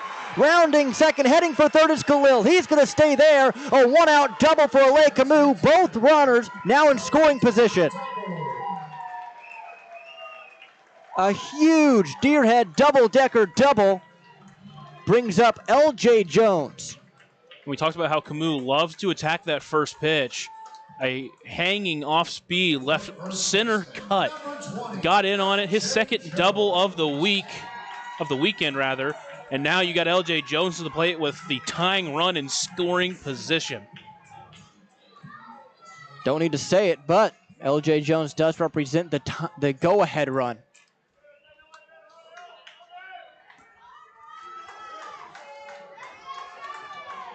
Brewer sets. He'll pitch out of the windup. Here it is. Swung on and missed. High fastball at 94, about neck level. Big hack from LJ Jones. No balls, one strike. And you know he wants to do something there, but first pitch quite a ways up. Obviously that high fastball can be extremely tempting. No balls, one strike, one out. Bottom 9, 2 runners on. Otters down by 2. The pitch. Swung on, popped up, well foul. That overhead foul ball. No balls, 2 strikes now. Time's going to be called, and they're going to give something to Brewer to try and wipe his hands off with. Excuse me, not his hands off, his cleats off. Due to the mud maybe starting to form out there on the mound. On second base is Camus. On third base is Khalil.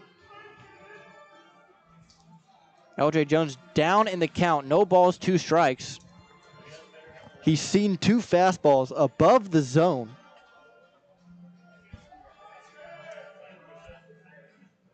So we'll see what LJ does here. The meeting on the mound is over. They will give the cleat tool to Brewer to just keep out there on the mound. And again, this rain has been falling for probably, 5 or 6 innings. It's really starting to wet in that field. No balls, 2 strikes, 1 out. Here it is to LJ Jones. Outside, ball 1, 1-2. Great take there from LJ Jones as well. On deck, Ty Crittenberger. After him would be Pavin Parks.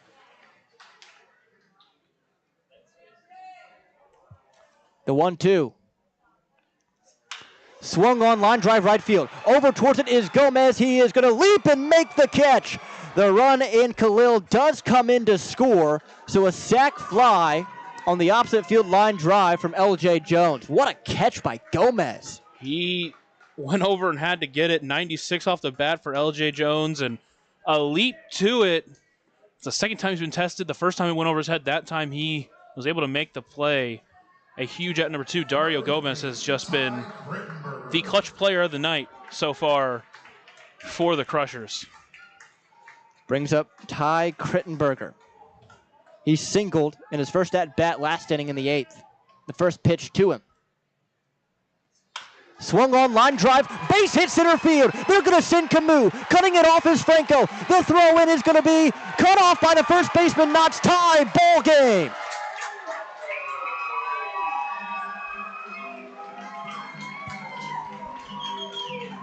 Crittenberger comes off the bench and has 2 singles. Talk about showing up when you on late notice. The Otters just continue to rally. 3-3, bottom of the 9th, 2 outs. Runner on first base is Crittenberger. Pavin Parks the batter. He's 1 for 2, an RBI single. He has drawn 2 walks. And the pitch. Swung on and missed. Boy, 94 at the letters, and he took a rip. Saw Crittenberger steal once already. We'll see if he wants to take off again or if they're just going to let Pavin swing away. No balls, 1 strike, 2 outs. The pitch, never mind. It's made over to first. Back with the dive is Crittenberger. So that's 1 disengagement now from Brewer. Brewer looks in. Disagrees, now nods, sets. The 0-1 to Parks. Up and away, 1-1.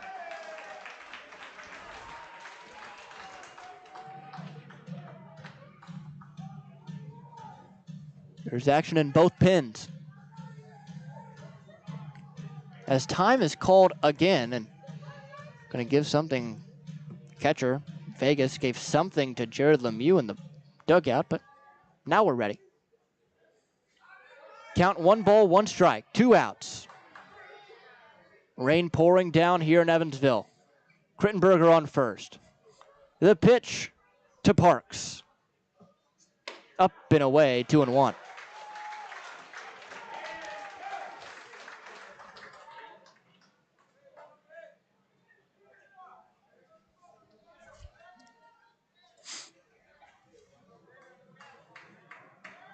So Parks ahead in the count now.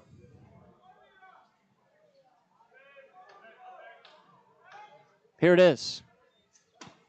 That one just catches the strike zone on the inner half. 2 balls, 2 strikes. And very well placed there.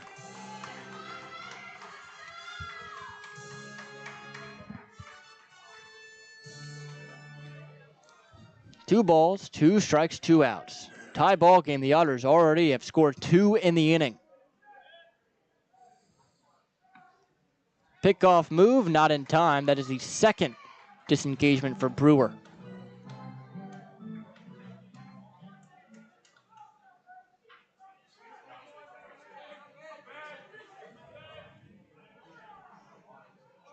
Brewer, the 2-2 pitch to the left-hander in Parks.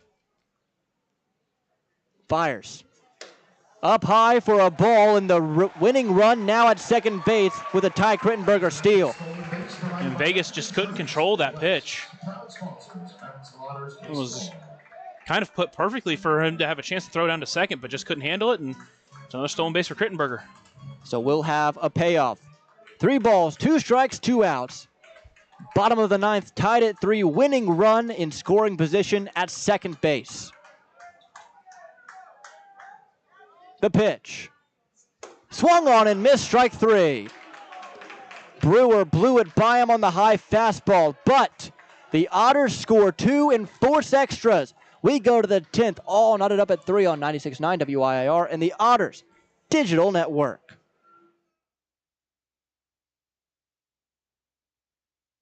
Originally opening in 2004, Jacobs Village has been a home for adults with disabilities, giving these great residents a wonderful opportunity to live life just like you and me. Jacobs Village mission is to continue building a safe, walkable neighborhood community where people with disabilities and older adults can find meaningful relationships, affordable and accessible housing, and activities to keep their bodies and minds engaged. We can't wait to have Jacobs Village at the ballpark on July 3rd for our annual Red, White, and Blue Night.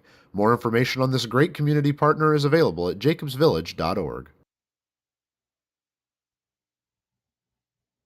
For the last 5 years, the Evansville African American Museum and the Evansville Otters have partnered together to offer tickets at no cost for the whole family for the Juneteenth Negro Leagues Baseball Tribute. All are invited to celebrate Juneteenth with us on June 19th for the annual Salute to the Negro Leagues game. Pre-game activities start at 4:30 with first pitch scheduled for 5:05. For information on these tickets, fans can stop by the Evansville African American Museum at 579 Sandra Matthews Way in Evansville or any local Evansville Vanderburgh Public Library.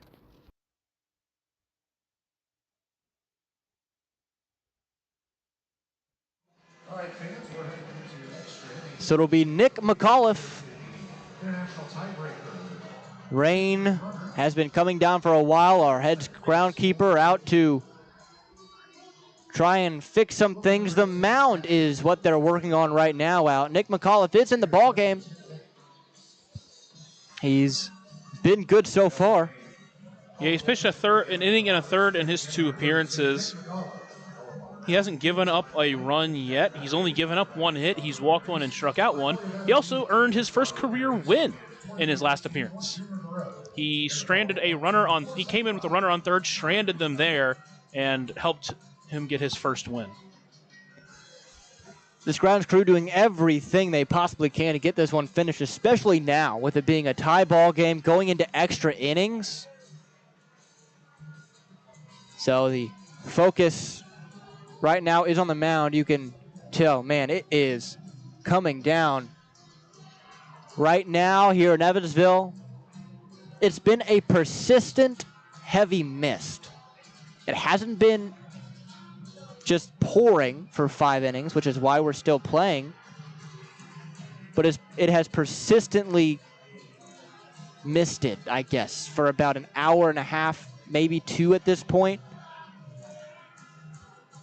And you can tell it's definitely affected, especially the pitchers, but it's definitely starting to coat the infield as well. And the rain not supposed to end until possibly after 5. So, and with an early call tomorrow for Evansville, a 1 o'clock start time in Schaumburg, they want to get this one done and over with. Here in the top of the 10th, there will be a runner on second base. That will be Zach Campbell, as they will now test out the mound after resurfacing it as much as they could.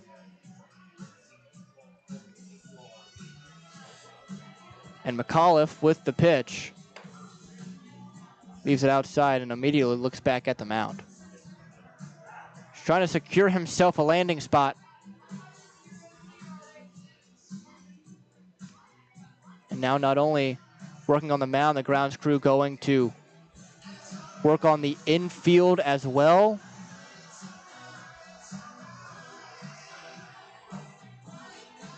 Just trying to prevent this place from turning into really a mess of an infield. And I think realistically on any other day, I think we probably delay, but again, with the way the schedule right now is with Evansville and with tomorrow and the drive up tonight, head groundskeeper and Andy are doing everything they possibly can to get this one figured out and done, as McAuliffe still struggling to find himself a stiff landing spot.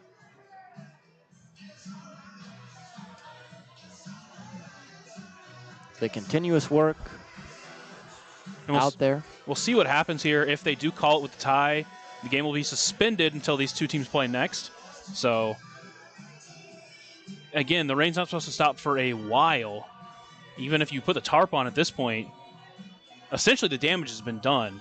And on a field like this, if the rain isn't stopping until 5, we probably won't be able to play again. But now, we are not officially in a rain delay yet. They are just out there and resurfacing some parts of the field to make it playable. And now the umpires are going to meet. We'll see what they eventually decide. They are now meeting with Andy McCauley. And they're going to bring out Jared Lemieux as well. Yeah, and obviously have a conversation and try to figure this out. You don't want to play under unsafe conditions by any means. So players seem to be leaving the field. I think McAuliffe out on the mound warming up. I mean, he most likely won't be, maybe will be able to re-enter. But the question is now, like you said, is it a suspended game or are they going to put the tarp on? And like I said, the damage to the mound essentially at this point is already done. It would take a while for it to get back into playable state if they were to try to play today. So my guess is they were to call a break. Now, obviously, there's still to be a 30-minute waiting time for whatever may happen. At least that's what I've been told. But again, it would be very unlikely that if they were to call a break right now that they would finish this game today. So they will be told to put the tarp on, and that's what they're going to do as quick as they can. So now a rain delay will commence. And with the score 3-3, top of the 10th, didn't even get it going. We are in a rain delay. You're listening on 96.9 WYIR and the Otters Digital Network. Right now in Vanderburgh County, over 800 children are in the child welfare system waiting for someone to be their voice, and you could be that voice by becoming a court-appointed special advocate, a CASA volunteer. Donating just a few hours a month of your time can change a child's life forever. Vanderburgh County CASA invites you to join them. Stand up, speak out, be for the child, be a CASA. For more information, visit vandcasa.com. That's VAND-CASA.com. Ballet Indiana is made up of local ballet professionals, dedicated parents, and community members in order to provide unique and life-enriching experiences for hundreds of young dancers, while carrying out their mission to inspire a lifelong appreciation for dance for both our dancers and the Evansville community. More information on Ballet Indiana and information about their upcoming performances is available at balletindiana.org.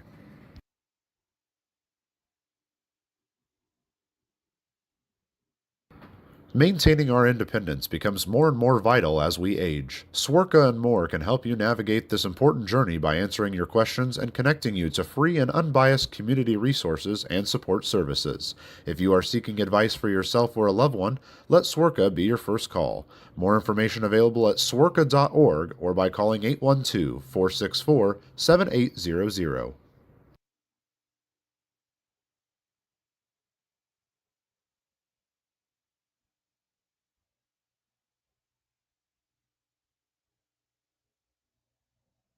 Originally opening in 2004, Jacobs Village has been a home for adults with disabilities, giving these great residents a wonderful opportunity to live life just like you and me. Jacobs Village mission is to continue building a safe, walkable neighborhood community where people with disabilities and older adults can find meaningful relationships, affordable and accessible housing, and activities to keep their bodies and minds engaged. We can't wait to have Jacobs Village at the ballpark on July 3rd for our annual Red, White, and Blue Night. More information on this great community partner is available at jacobsvillage.org.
Hey fans, sorry for the confusion. We are waiting for official word on what our discussion will be for today's game and its outcome. As soon as we have received word from the umpires, we will let you know. We apologize for that inconvenience. Stick around, we'll let you know in just a second.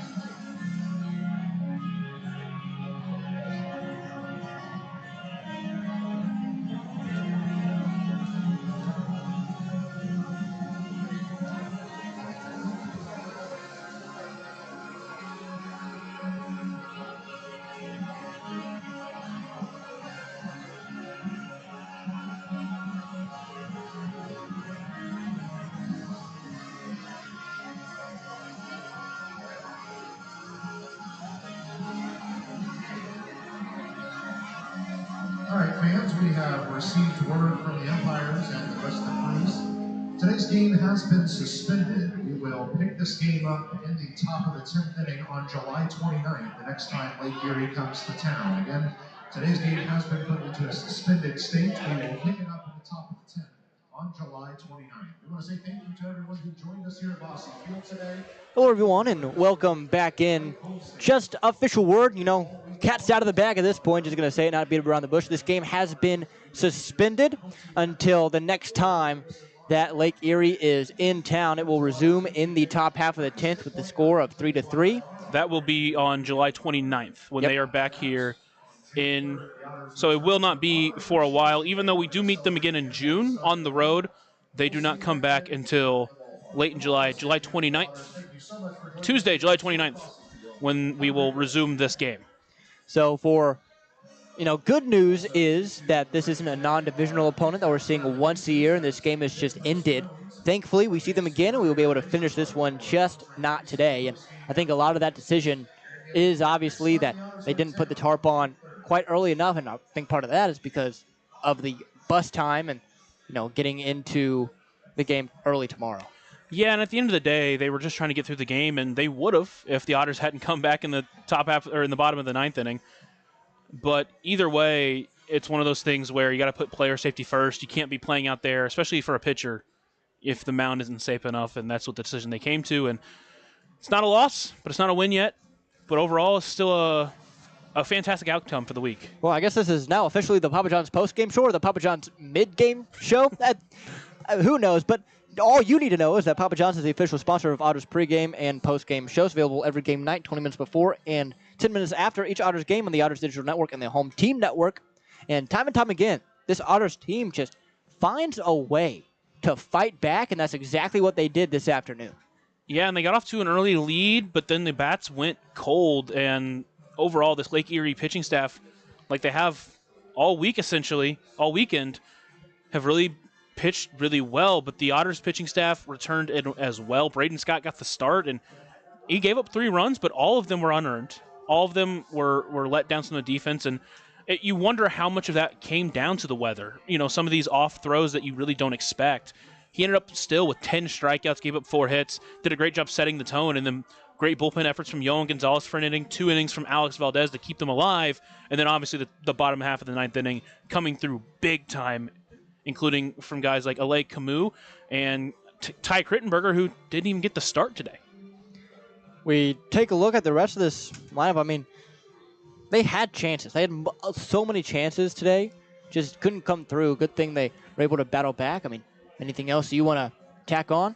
Yeah, I mean, it really felt like the 8th inning was an inning where they would have done it, and they had runners on second and third with only 1 away, and then J.J. Cruz ended up going down swinging, as well did Justin Felix, and it felt like that was the pivotal moment. But then the 9th inning came, and they came back and they battled back, and they forced us 1 to extras, and unfortunately we're not going to be able to finish it today, but, it still leaves a possibility for when they do come back here and we finish that game that the Otters will come away victorious. I still think that even though that this game was suspended and couldn't be finished, I think that it still ends on a positive note for the Otters going into tomorrow and going into that series with Schaumburg. Yeah, exactly. Now you got to get ready and come back and fight against a good team that we saw earlier in this week in Schaumburg and hopefully go take another series win. They already won this series. There's no falsehood about that. But now you have a chance to go up in Schaumburg and get another big series win, make it 3 in a row. Well, thank you so much for listening to the Papa John's post-game show. Papa John's, the official sponsor of the Otters post-game and pre-game shows, available every game night, 20 minutes before and 10 minutes after each Otters game, the Otters Digital Network and the Home Team Network. Well, Lucas, anything else? The Otters continue to fight. A lot of fight in this team, and obviously we'll wait to see on July 29th what the outcome of this game will be, but huge fight from this team, and it's still a lot of momentum going into next week against Schaumburg. Well, for Lucas Macklin, I'm Riley Angel. Thank you so much for joining us on this Sunday afternoon, and as always, have a good day.